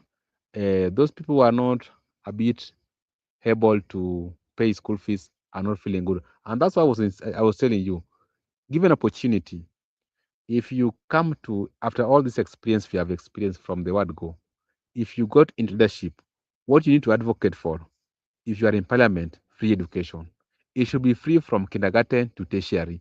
That what can happen because you are in parliament, you can do bill making process, you can have your research, you can present to the house and also influence or lobby. At the same time, if you have the goodwill of the state and the people and this public participation, that's why it's very important to have a president who engage the people in public participation. And when you talk about the issue of health, it's very critical because it is providing the Constitution, Article 43, the economic and social rights. That is something that is envisaged in the Constitution. That is your right, inherent. That is something that you don't need to kneel to William Ruto or the state to give you better medical. It is free and it's very categorical that universal health coverage. Why it should be in universal? Then they're telling you that if you cannot pay, the government will pay for you. But the same government doesn't even pay for those who cannot pay. That's what they are saying. It should be universal. There are some things that you don't need. But the problem is, if you go to SHA, people are stealing from SHA. So until we kill this dragon called corruption, we are going to get it right as a country. And that's why we are saying we know where the problem is. Not that we don't know or we cannot do anything. We can do many things. The people who are in the government who have refused to allow us to come and they think that they are Mr. Know It All, they're the people who are stealing from the public. So if they are stealing from the public, how do we expect them to work for us? So what I'm trying to say is that, according to me, in terms of education, Bro Benson, it is not easy for the parents, and it's not easy even for the students themselves, because somebody might be a working student, someone has worked very hard, very smart, and by the God grace, he has passed exams, and he has also, education is the only equalizer tool to condition of all men.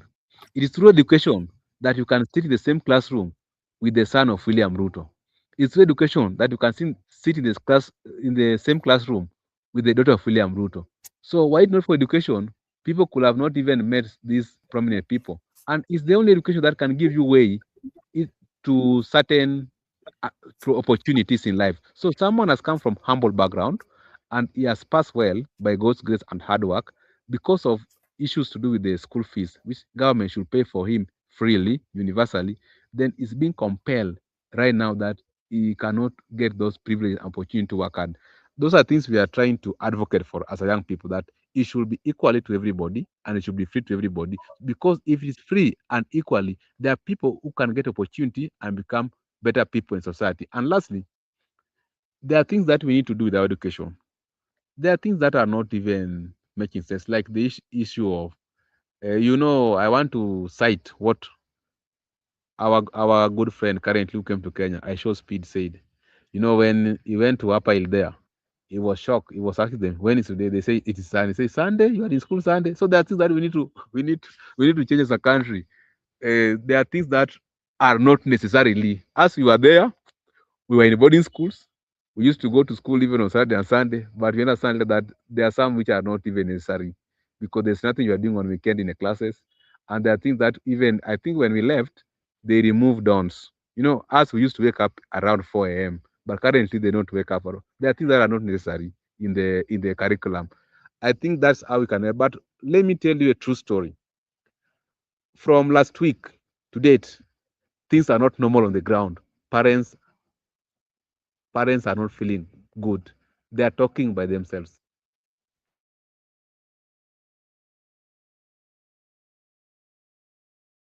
Thank you so much, Miguda, for that. And it is true. It is not very easy on the ground, especially for those parents who have who their children have made it national school or any other school. The mahitaji yani ni kubwa sana.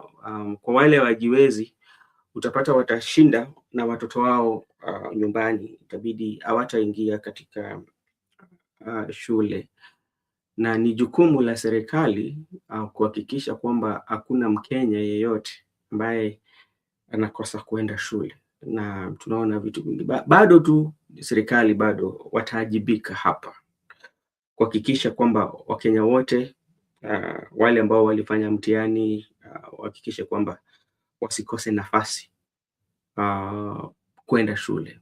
Hiyo ni jukumu lao. Makobura, habari gani? Good evening, niko salama mimi hapa, nashukuru na wasalimu nyinyi wote pia ambao mko hapo. Mko vipi? Tuko salama. Labda kazi yako ama siku yako ilikuwa vipi? Niko salama, niko huku pande ya Machakos bado. Napambana tu na mambo na kazi hapa na pale. Na vilevile hata pia ni salimu wenzetu ambao wako comment section.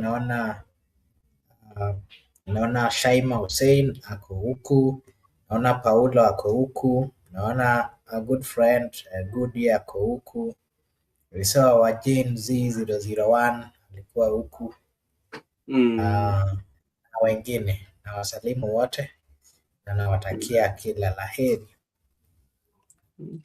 Mbona unawatakia kila laheri lakini bado utakuwa unazungumza nao? Unajua, ukiambia mtu nawatakia kila laheri inamaanisha kwamba unawaaga. Sasa hiyo inamaanisha bado niko kwa ile harakati ya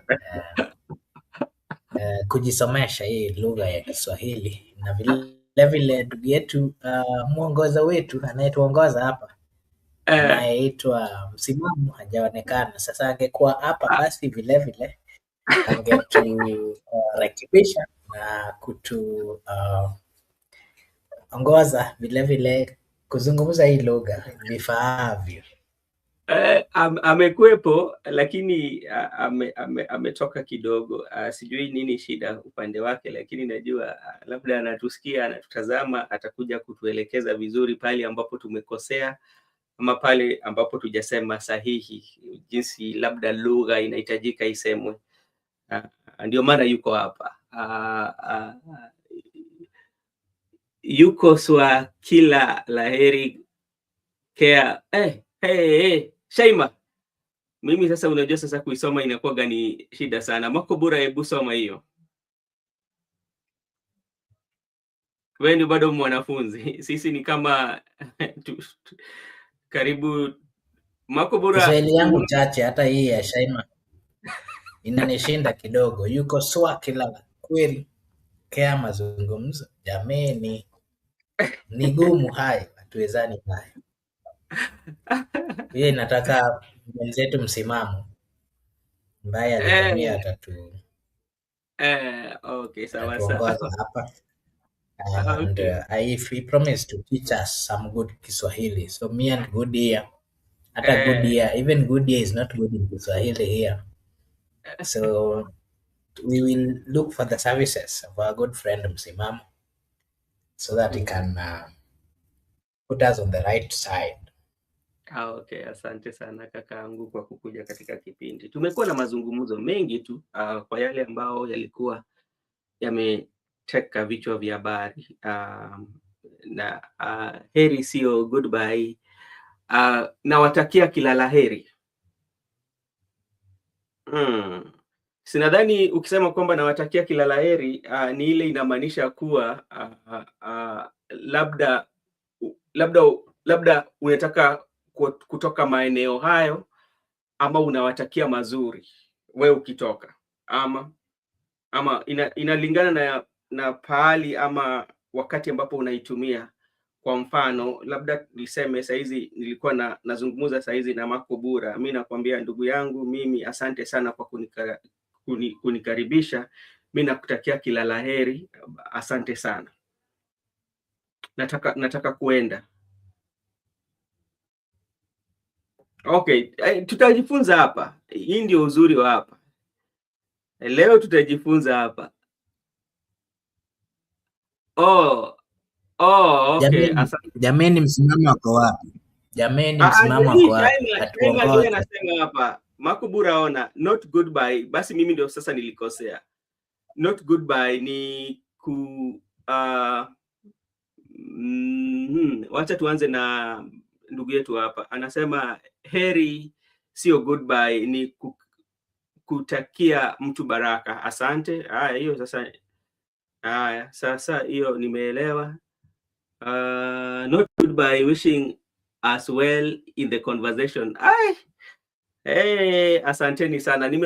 Basi mimi basi nilikuwa nimekosea, labda jua basi Mimi mimi bado ni mweledi wa hii lugha, nakijua, nakihenzi, nakithaminia. Mako Bura, leo chukua maua zako bana. Mnituze jameni, mnituze. Okay, thank you so much, Makobura, for coming in. We've just had quite a number of conversation, starting from what Ndidi Nyoro did today, especially for the day school in Kiharu. Then we spoke about the ODM Central Committee resolution. One of them, which is, so people are seeing like as a controversial, that they gave Oburu the go-ahead to start negotiating with UDA towards 2027. Maybe on your side, what do you want to say? I hope Egoda is coming back. You can hold in brief a little bit, then I'm coming back. Okay. Asante sana. Okay. Thank you so much. As I wait for Miguda to come, I want to give my my remarks on that particular question that has been asked by Brother Benson. First, I want to say that ODM giving a green light to ODM leaders giving a green light to their party leader to seek for a union, whatever it is, with the ruling government. It is not a strange thing. It is not strange because we had seen quite a number of ODM leaders, starting from the party leader, aligning with the government. We had seen majority of ODM members siding with the government. And of course, this is part of the things that we expected in the political limelight. We expected to see them crossing the line officially. That is what we are seeing. Remember, majority of those leaders who met yesterday, they are all, if I can say, they are all pro the broad-based. And they're saying that the broad-based, according to them, is the only way to go. They are also saying that it is only the broad-based that is solving their problems as a people. This is contrary to what we were made to believe sometimes back, and of course, contrary to what the Constitution of the Republic of Kenya talks about. Because remember, the Constitution of the Republic of Kenya gives a clarification and clearly clarifies the role of a government. It clearly clarifies the role of national government. And so many times, not once, but several times, we've seen governors aligning and taking themselves to the State House. We've also seen quite a number of members of parliament also getting to the State House to seek for what we call to seek for development. But remember, we have a very progressive constitution, a constitution that gives a good clarification to what extent the national government or the president needs to give development. It is so unfortunate because today, as much as the constitution advocates for each and everyone's right, the constitution clarifies that each and every person has a right and they're entitled for development and all these kind of things. It is so unfortunate because the president is still holding a lot of power, and it is making it difficult for just the normal people or the normal citizens to survive. Because today you will be told that if you are not supporting the government in place or the government in power, then there are higher probabilities that you'll not get development, or you'll not be given money for development in your constituency. That if you are a governor and you're not siding with the ruling government, there are higher probability that you'll not get money for development. And the question that we keep asking ourselves is, what was the need or what was the reason why the devolution thing was brought forth? The truth of the matter is that the devolution was brought forth with reasons. And part of the reasons was to bring power closer to the people, bring development closer to the people. And again, the national government had the prerogative of using all the resources they had to ensure that the county governments run to their full satisfaction. But unfortunately, what we are still witnessing is consistent, uh, I don't even know how to put it. We've seen national government finding it difficult to release money to the counties. We've seen national government fighting the county governments instead of increasing the money that is being given to the county governments as per the initial agreements or as per the initial wishes of the people of the Republic of Kenya, and especially when it was being placed in the Constitution of the Republic. What we are witnessing is something different. We are simply witnessing, a government that is not ready to release funds, a government that is not ready to allow the counties or the people at the local areas to also experience power, to also experience development, to also get hold and to be listened to by their closer representatives. What we've seen, and as I give my comments about ODM, is that ODM had shown signs, and the current party leader has been assisted by the president or the government in power. And he knows very well that on a free and fair election, whenever people are going to look for that particular seat of party leader, and on a free and fair election, there are quite a number of people who can be given or voted for that position. And I think that is the fear that Dr. Buro Ginga is having. And for that reason, is siding with the government as a way of protecting, so that the government can protect him. He knows very well that if he's gone, if he's taken through the process of election, of electing the party leader, there are probabilities that he might not get it. And he has gotten to know that. That is why you see him consistently siding with the government. That is why you see him consistently seeking for support from the government. And again, those are some of the reasons why we've seen threats, especially to members of ODM who are still within the government. And they're being told that if you don't support the government, then we are going to throw you out. Remember the comments of Sifuna. But the question again that we are asking ourselves here is, I believe that there is conflict in ODM and even in the entire family of Jaramogi Oginga Odinga. There are still conflicts. Because if you see Dr. Buru saying that, this is the plan that we have, we are going to continue supporting the government, and these are the channels that we will follow, and these are the rules that we will follow. But again, on the other side, you are seeing the likes of Winnie, the likes of close allies of Mama Ida, the likes of Sifuna, who met the wife to the former prime minister the other day. They are also having a different version, and partly they are speaking a different, they are speaking a different a message. And the question again that is coming here is there unity within the family of Jaramogi Oginga Odinga? We are seeing Ruth Odinga giving a different version of, the future politics of ODM. We are seeing, Dr. Buru giving a different version. We are seeing Winnie giving a different version, and they're all coming from one family.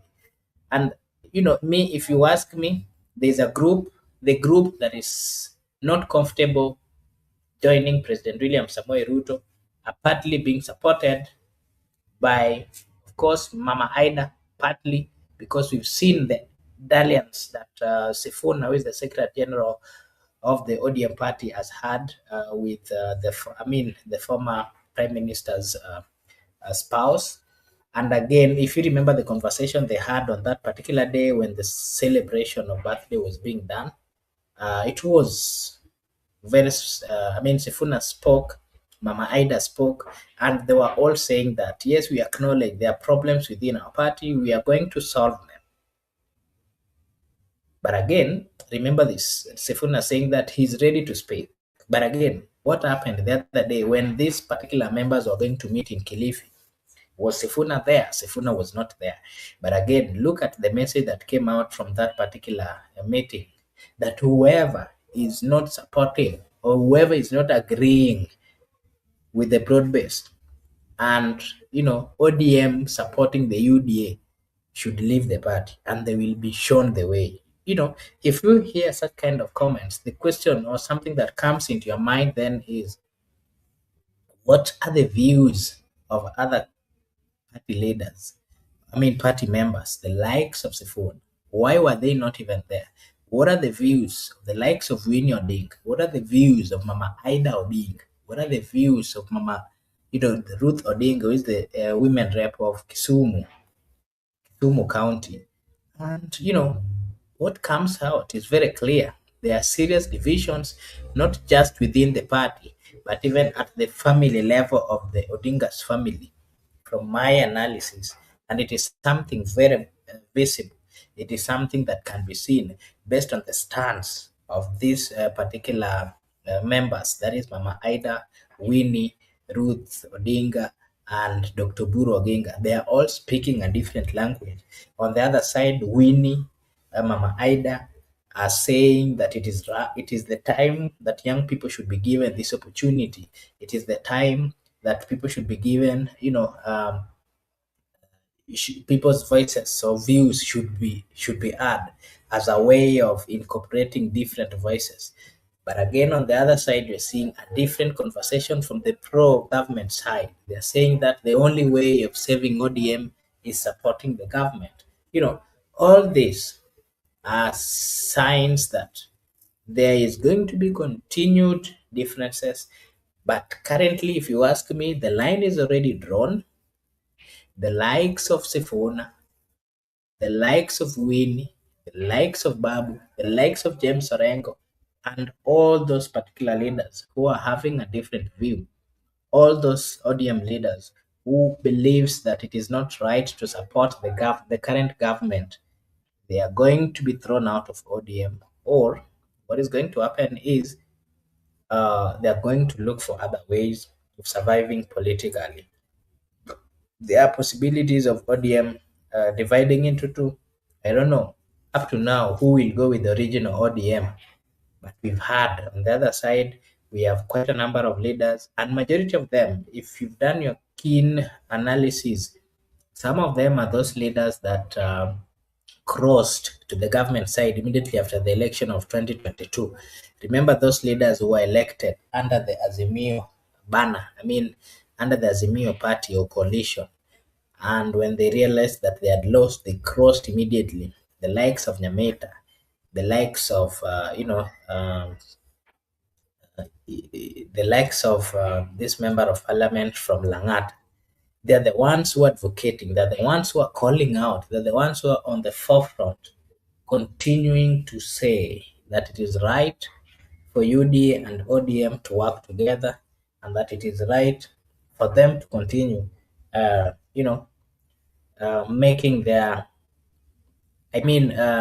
supporting this government, because they believe from their comments that they cannot survive without continued support that they are getting from this particular government. Those would be my views. Something else that I was asked was about Ndindi Nyoro, who is the member of parliament of Kiharu. I can say that Ndindi Nyoro is one of the youngest political leaders who are perfectly, not really perfectly, who are doing well in terms of leadership, in terms of delivering to the people of Kenya, and specifically to his constituents. Ndindi Nyoro has empowered the people. He's using good tactics that, if are deployed or if are used by other members of parliament, then there are probabilities that Kenya would be would be one of the best in terms of having the right infrastructure. Ndindi Nyoro has focused on infrastructure. Look at education, he's building schools, look at the roads, he's doing good roads, empowerment of people. And, he is a leader who knows what is right. He is a leader who acknowledges that he was elected by the citizens of the Republic of Kenya, and those people elected him with a reason, and that part of that reason why he was elected is to deliver and to ensure that their lives to ensure that their daily lives are improved, to ensure that the economy, of course, of the Republic of Kenya is also improved. And that is what we expect in the leadership that we, the people of Kenya or the citizens of Kenya, are always waking up each and every election day to vote for. Those would be my remarks. Mingude, you can also give me one or two other things that topics that you discuss so that I can also give my views before I get into other discussions. Miguda?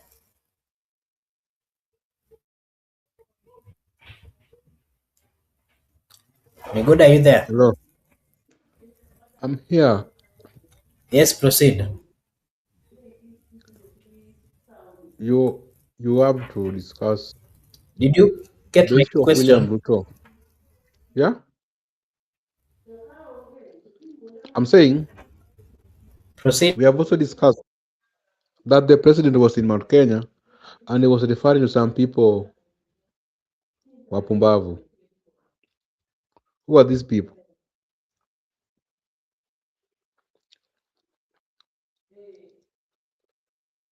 Makobura. Okay, thank you so much.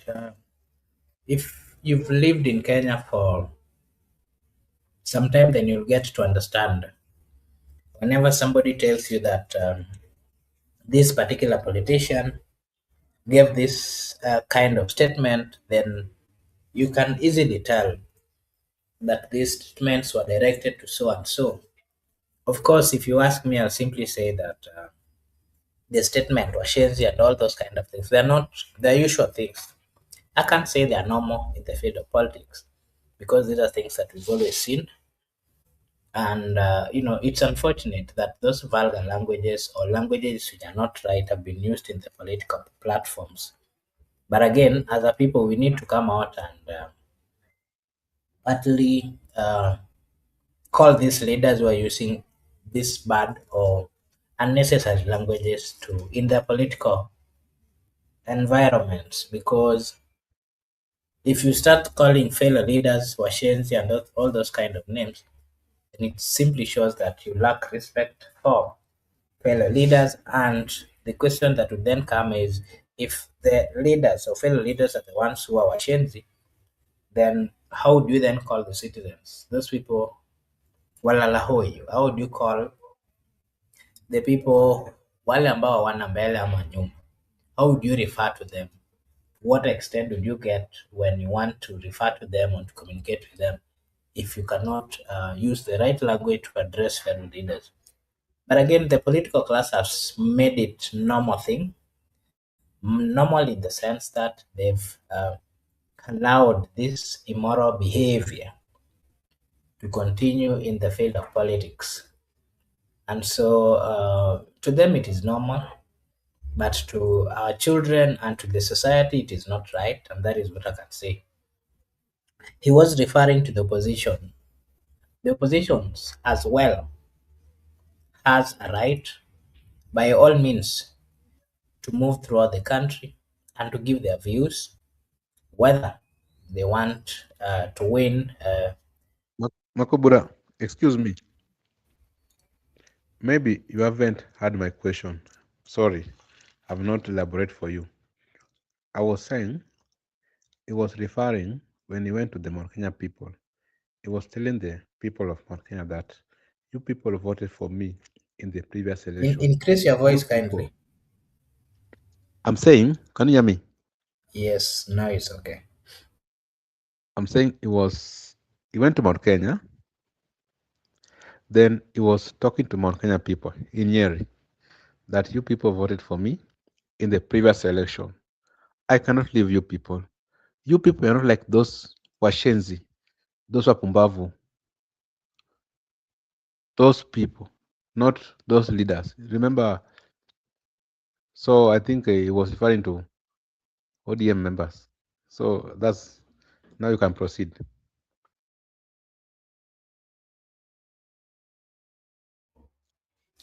Like, you are not like those people I who never think voted I'll for me. have Wale to. wapumbavu ambao hakunipigia kura. I think I'll have to dig deep on that so that I can get the exact statements.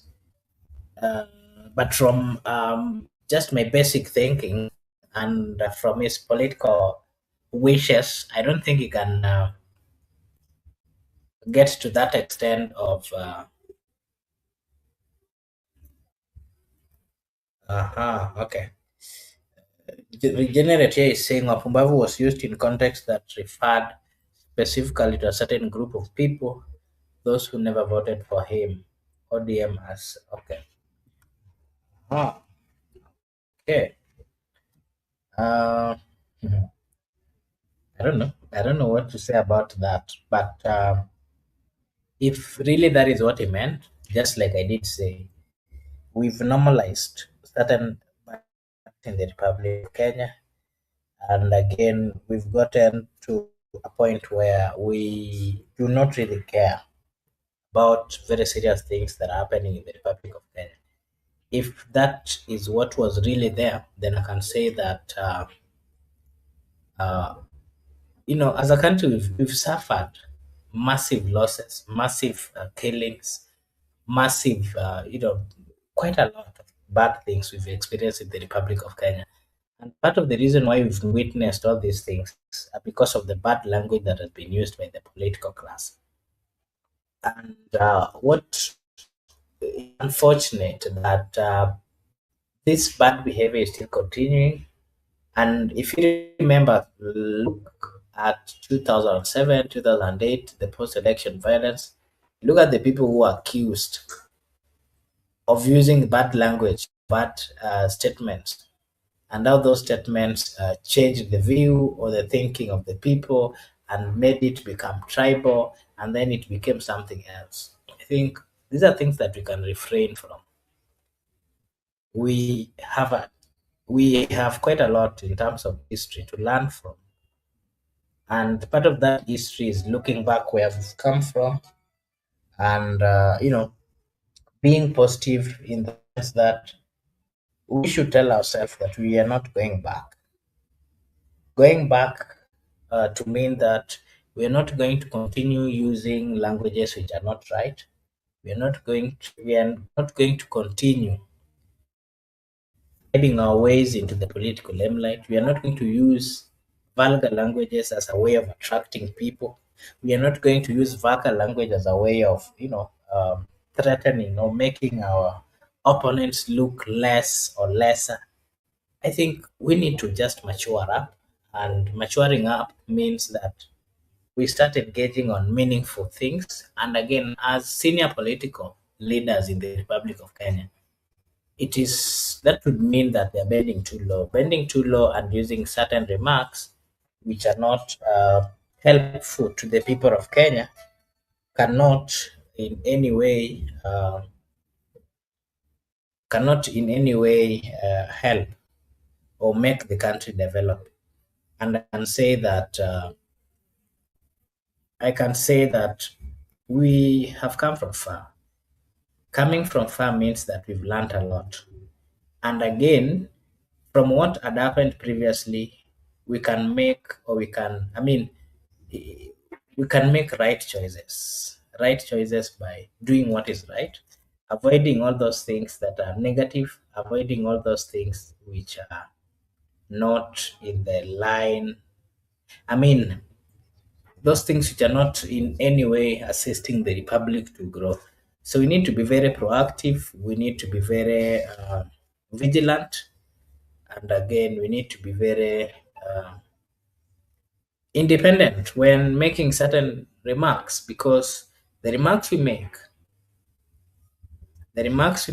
would then translate or has a lot of meaning. And especially when you hear negative statements coming from senior leaders, the question you're asking yourself is, you as a young person in the Republic of Kenya, you as somebody who is still learning in the Republic of Kenya, you as somebody, for example, wants to get into the political limelight, are they really showing the right, are they really being good people that somebody, young person somewhere can learn from? those are the challenges that we've always had in the Republic of Kenya, because we have a leadership that is full of greed, a leadership that only cares about uh,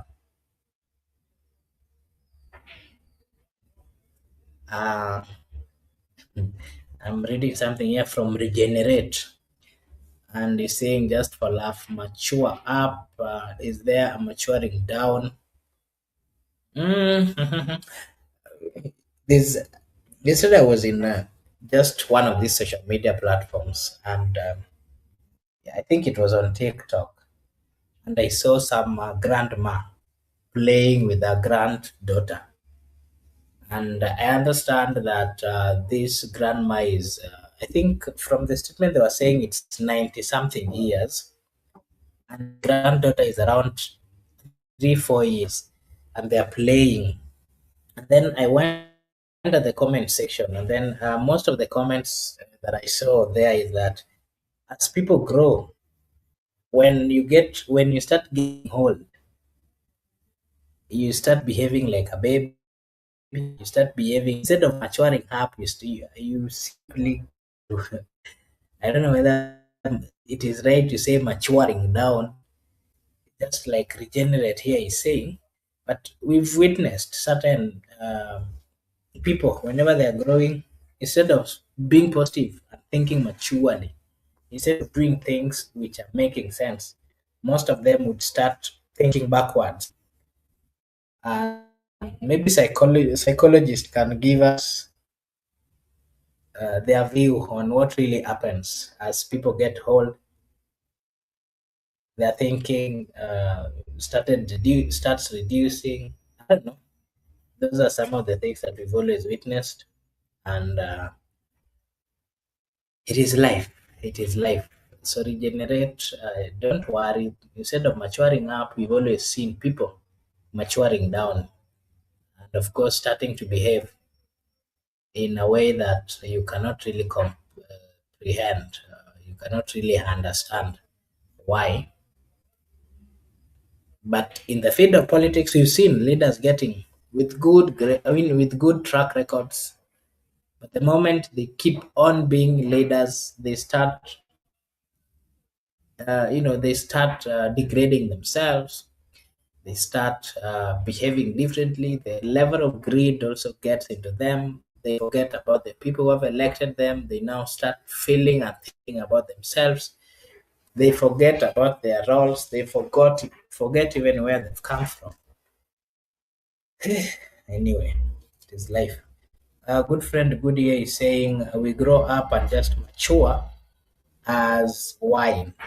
Okay, thank you so much. Good. I think I've given my view on that. Maybe something else. I just want to take it from Goodyear. Then I'm going to ask you last question, or maybe you can close. You age like fine wine. You know, wine gets better with age. So, as life, as we grow up, we get better. We are from somewhere right now. We are aging. Wanasema akili juu, lakini wao akili chini. Anyway, Makobura, we have discussed also the issue of Uganda. We understand right now that the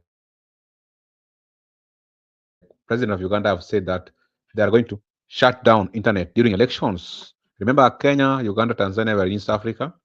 Tanzania, they shut, Uganda are going to shut. What about Kenya? Why do they shut down the internet? What's your concept on that?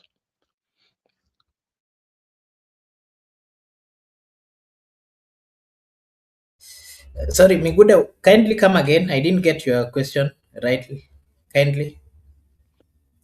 Okay.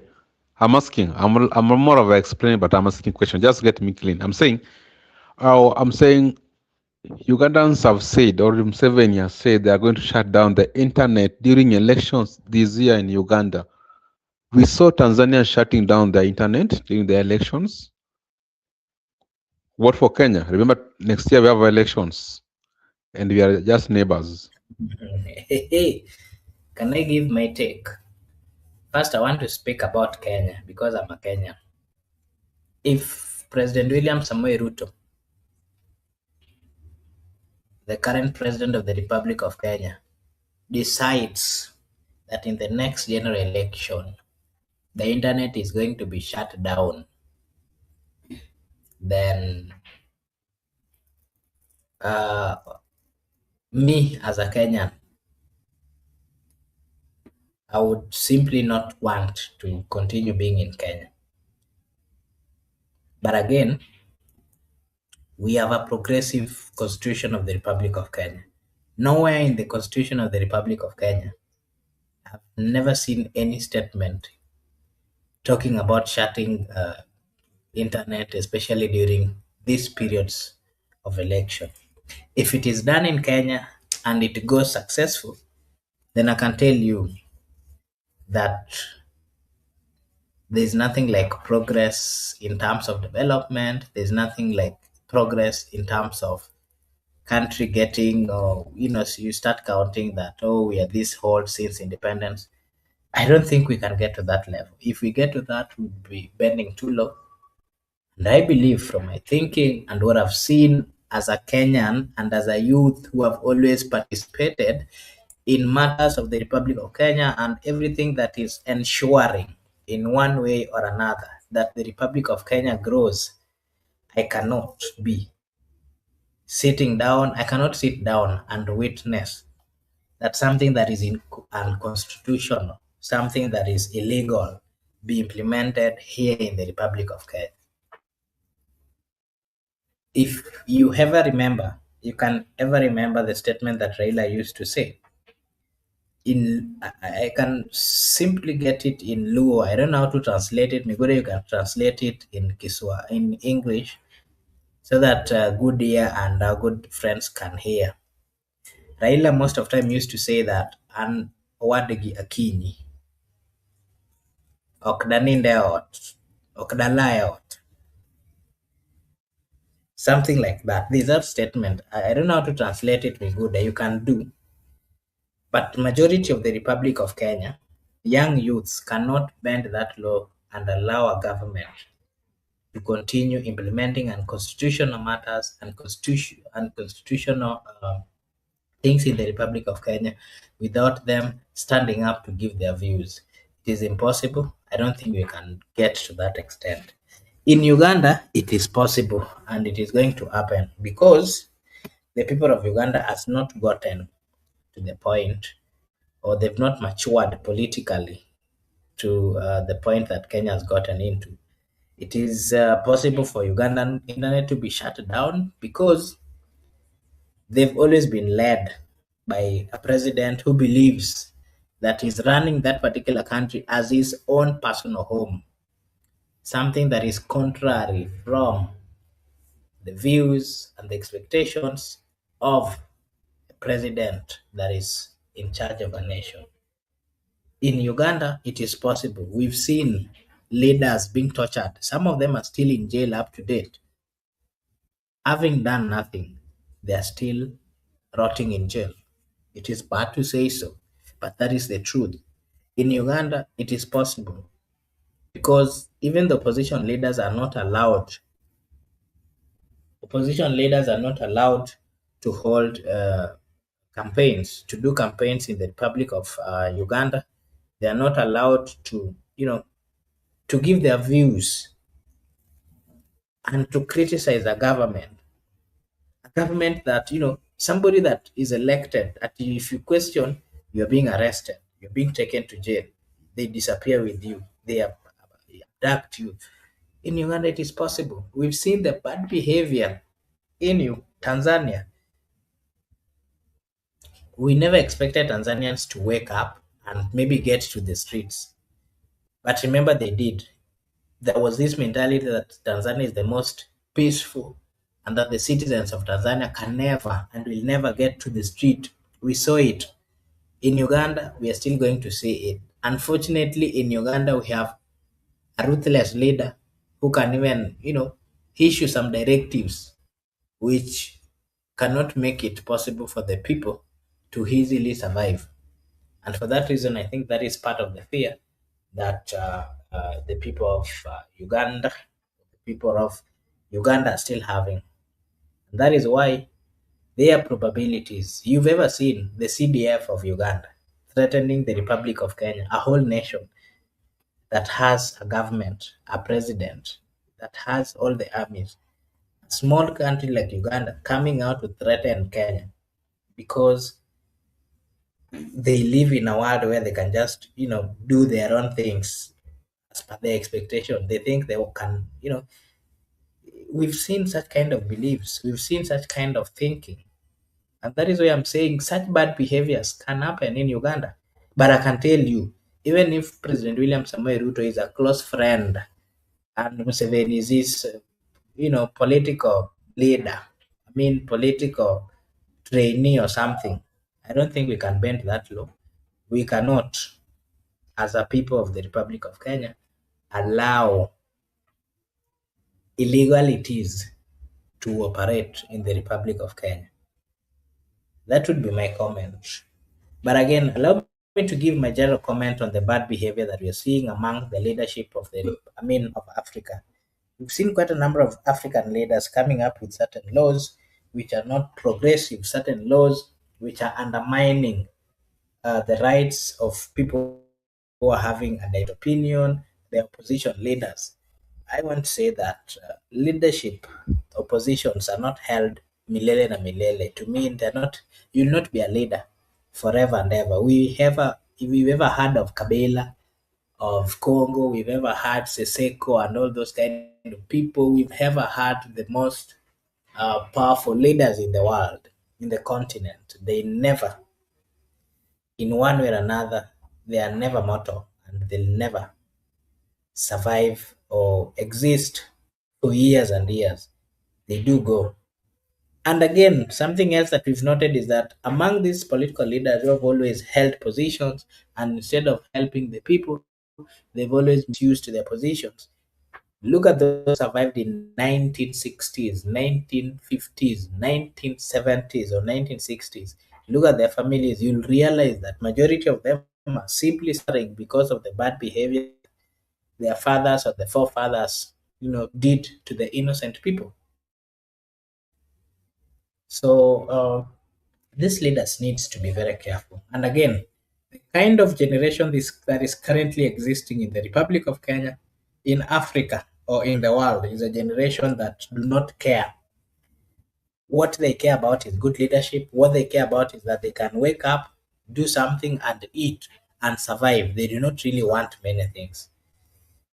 So that is something that needs to be looked into, especially by these particular leaders, because if they don't look into these matters, I can tell you that it will get messy.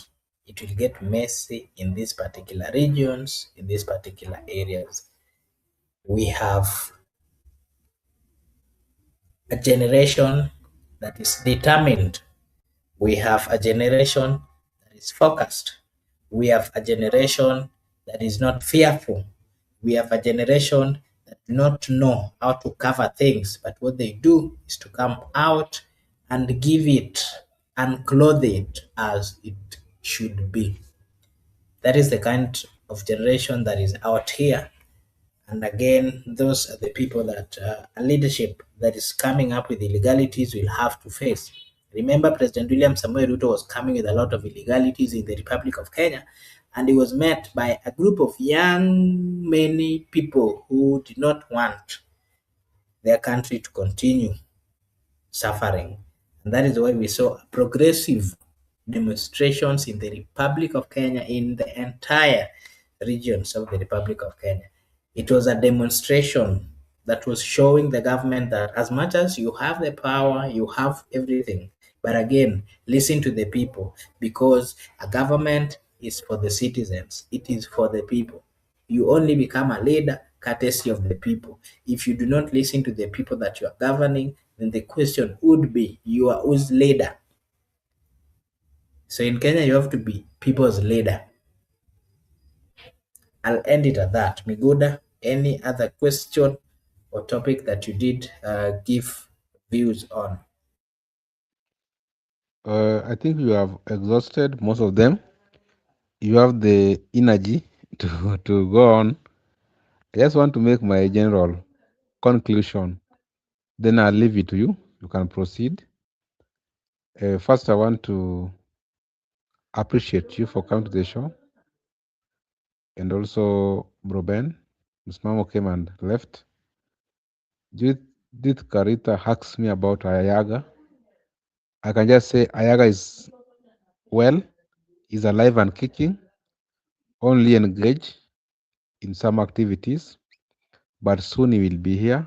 He's part of the family. We are engaged, we are talking. He's all doing good. Only is confused whether to be a 2-term or a 1-term. But sometimes Ayaga is just playing around. But deep down, Ayaga is in opposition. Ayaga want Ruto to go out of get out of the power. I want to appreciate our friends who came to the show. Also, let me know I've not get opportunity to meet Goodyear since 2 days ago. Goodyear, thank you for always supporting us as a channel. I personally, I feel good. I feel happy for your overwhelming support, and may God bless you for whatever you did to us. Just like me, I'm a Christian, and we are being taught that as a Christian, when we pray, we follow the Abraham. We used to say that God to curse those who are cursing us, God to curse them. But those who are blessing us, God should bless them too. So as for you, if you bless us, may good God bless you abundantly. I also want to appreciate our good friend, Shaima Hussein, for consistency and very vigorous and engageful in the comment section. I also want to appreciate Regenerate for coming in and give us insightful informations. And also, we are happy that we are getting feedback as we grow this our channel. This our channel is still not that bigger one, but we are making progress. We feel good because when we started, we were only 3 of us here. I think Goodyear used to come. So Goodyear used to come. We used to go in the morning. It used to be morning show. Then we do one on a weekend. Then we were having only, I think, 200 subscribers. I think we are making good progress. So you keep us moving. Hope is alive. And I think by God's grace, all will be well. Makobura, back to you now. You can proceed now. I'm just on the background, and then you can conclude. How will I just proceed, Mr. Brother Miguda? Anyway, allow me to also take this opportunity to appreciate first everyone who joined us at the panel led by Brother Benson. And you said Simamo was here. And you, Miguda, thank you so much for always finding time to give your views at Brother Benson Media.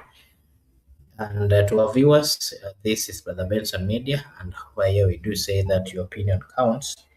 If you are watching for the first time, we do say that kindly like and subscribe, because if you do so, it is a way of supporting us. And if you support us, the channel also grows. And particularly, just like Miguda said, thank you so much. A good year, Gypsy Corner, for the support you've always given to the channel. We appreciate so much. So much. Not forgetting each and every friend who has been with us in this particular channel. Of course, just like Miguda did say, we've come from far.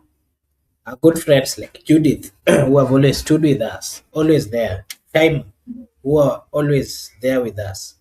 We appreciate. Regenerate. Thank you so much. Don't take it for granted. We appreciate as well. And I saw Paulo, who has also been with us. We appreciate so much, Paulo. And Regenerate and everyone. Thank you so much for your time and always being there for us, and the consistency that you've always given to us, the support and everything. Thank you so much. Yeah, we appreciate. Allow me to as well say a big thank you to each and everyone, and especially there's a group of supporters who don't always comment. They're always there with us behind the scene. They've not given their views. We recognize you. We appreciate you, and we know how difficult it is, of course, taking your time and everything, just joining us. We don't take it for granted. We appreciate. Yeah. So thank you so much. Yeah, the chat section. I know we are family as well. We've always, whenever I see good here, I know get good here, and the views. Whenever you see Shaima, I know Shaima and her views. Whenever we see Gen Z, our Gen Z Judith Garwetha here, we know our views. Whenever we see Paulo, we know our views. Whenever we see Douglas Kibogong, we know his views. Whenever we see our two-term ambassador as well, we know his views. Yeah, so this is a channel that is comprising of quite a lot. We embrace each other. We acknowledge and, of course, accept the fact that we are all coming from different places, different views, different cultures, but we've always had a point to discuss. We've always had a point to gather, a place to gather, and it is at Brother Benson Media. Thank you so much. We don't take it for granted once again. May God bless each and everyone who has always been with us and has supported us in one way or another. And for that reason, now I just want to take this opportunity to wish everyone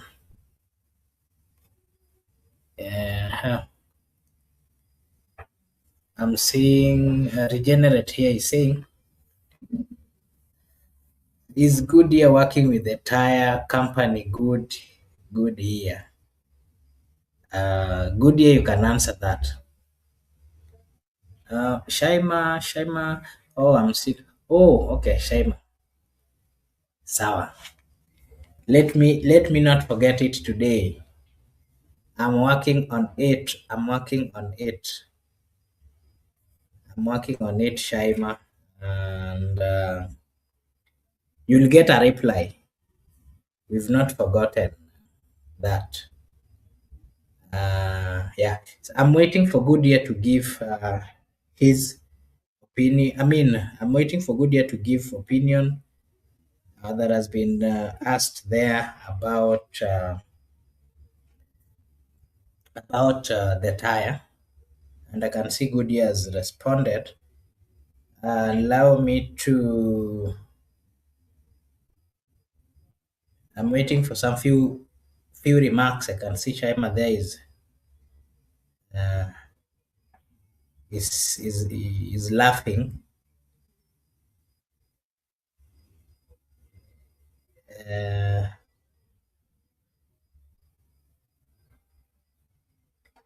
Okay, yeah. So Shaima, I think that would be looked into. Once again, there was also a statement here from. There was a statement here from. Who was that? Yeah, I think we are good to go, and we'll end it there. I don't know whether you have any question at the comment section before we close. I'm waiting for any Regenerate. That's my real name. Okay. Yeah, we've always seen that name. There's a time we asked, and Goodyear said that is the official name, Goodyear Gypsy Corner. One thing, I don't know whether, okay, it's Goodyear. The year is good, for real. Yeah, so I think we'll end it at that point. I just want to, unless there's any question or comment that you'd want us to give final views on, the comment section kindly. I'm waiting for any question before we end.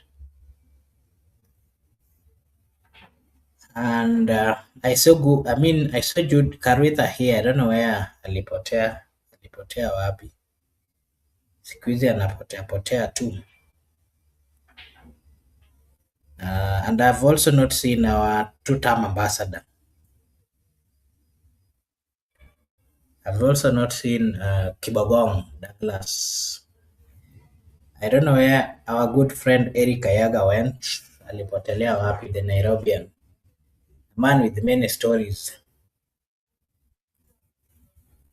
We look for him. And today I've also not seen our good friend Joseph Kariuki, who has always been here with us.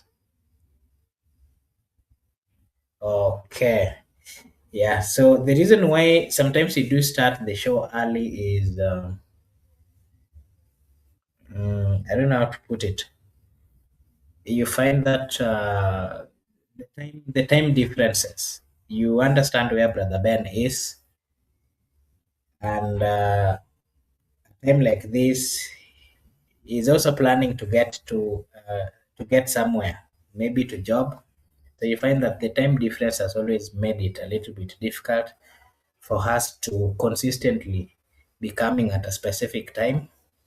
I'm also, I don't know whether to say a tourist or what. Not really a tourist, but the nature of what I do not really allow me to to have time during early evenings. Yeah, so I think that has been the challenge. But sometimes it do change. When it changes, we've always maintained.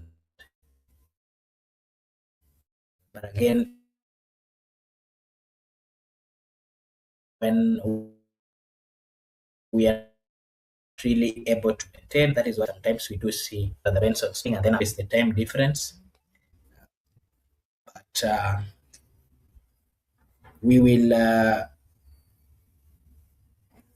I will always try so that we continue with them from 9:30 Kenyan time onwards. But we're also trying to work on a way to see if we can be having two shows, maybe one early, the way we used to do some days ago. One we do early, and one we do at and one we do at from 10 Kenyan time. That is 10 p.m. Kenyan time. We will look into that. But as things stand, I can't really promise based on the timelines that we have and based on the other commitments that we also have. It is a little bit difficult to promise that we'll be coming at a specific time. But we are trying our level best to have that consistency and to come at the right time that we will always find and engage with our loyal viewers. Yeah, so I think I've addressed that.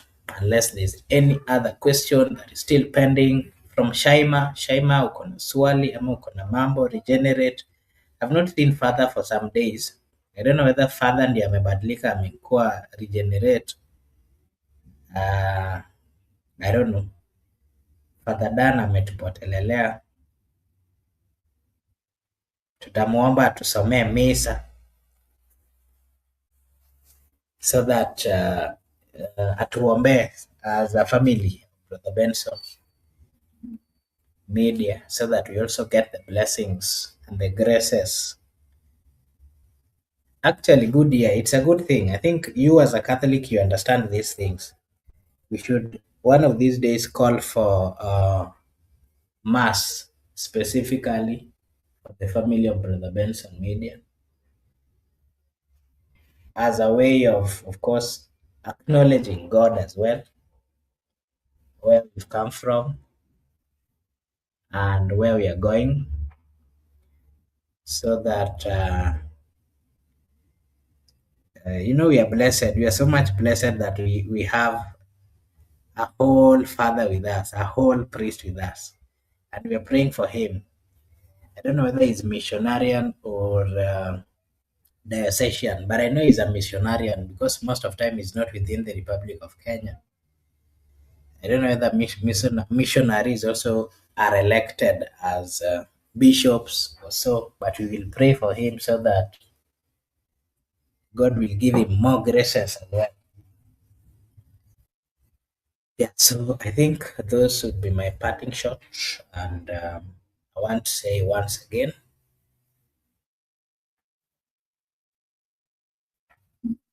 okay, okay, that's nice. Good year. We are on the same platform now. We are on the same direction. We will ask for that special mass for prosperity of each and every individual who is part and parcel of the Benson media. We have our own father here. Tusomea misa. Specific mass for us. And we will appreciate. I'm also a strong Catholic, good year. And yeah, we appreciate. And I think I just end it at that particular point.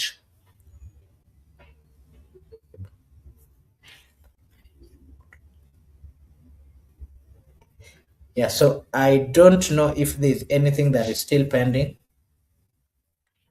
but maybe to read some few, I wanted to just go through some few political uh, political news which are trending in Kenya before we close, so that we'll partly have that discussion tomorrow, as we will be continuing with our normal discussions. Of course, part of it is what has been trending most of this week is the new political move ahead of the elections, where we are seeing quite a number of leaders, the likes of Eliud Owalo, coming out to give or to present themselves before the people, declaring that they're interested in the presidential, uh, they're interested in the presidential bid. Those are some of the things that have been trending.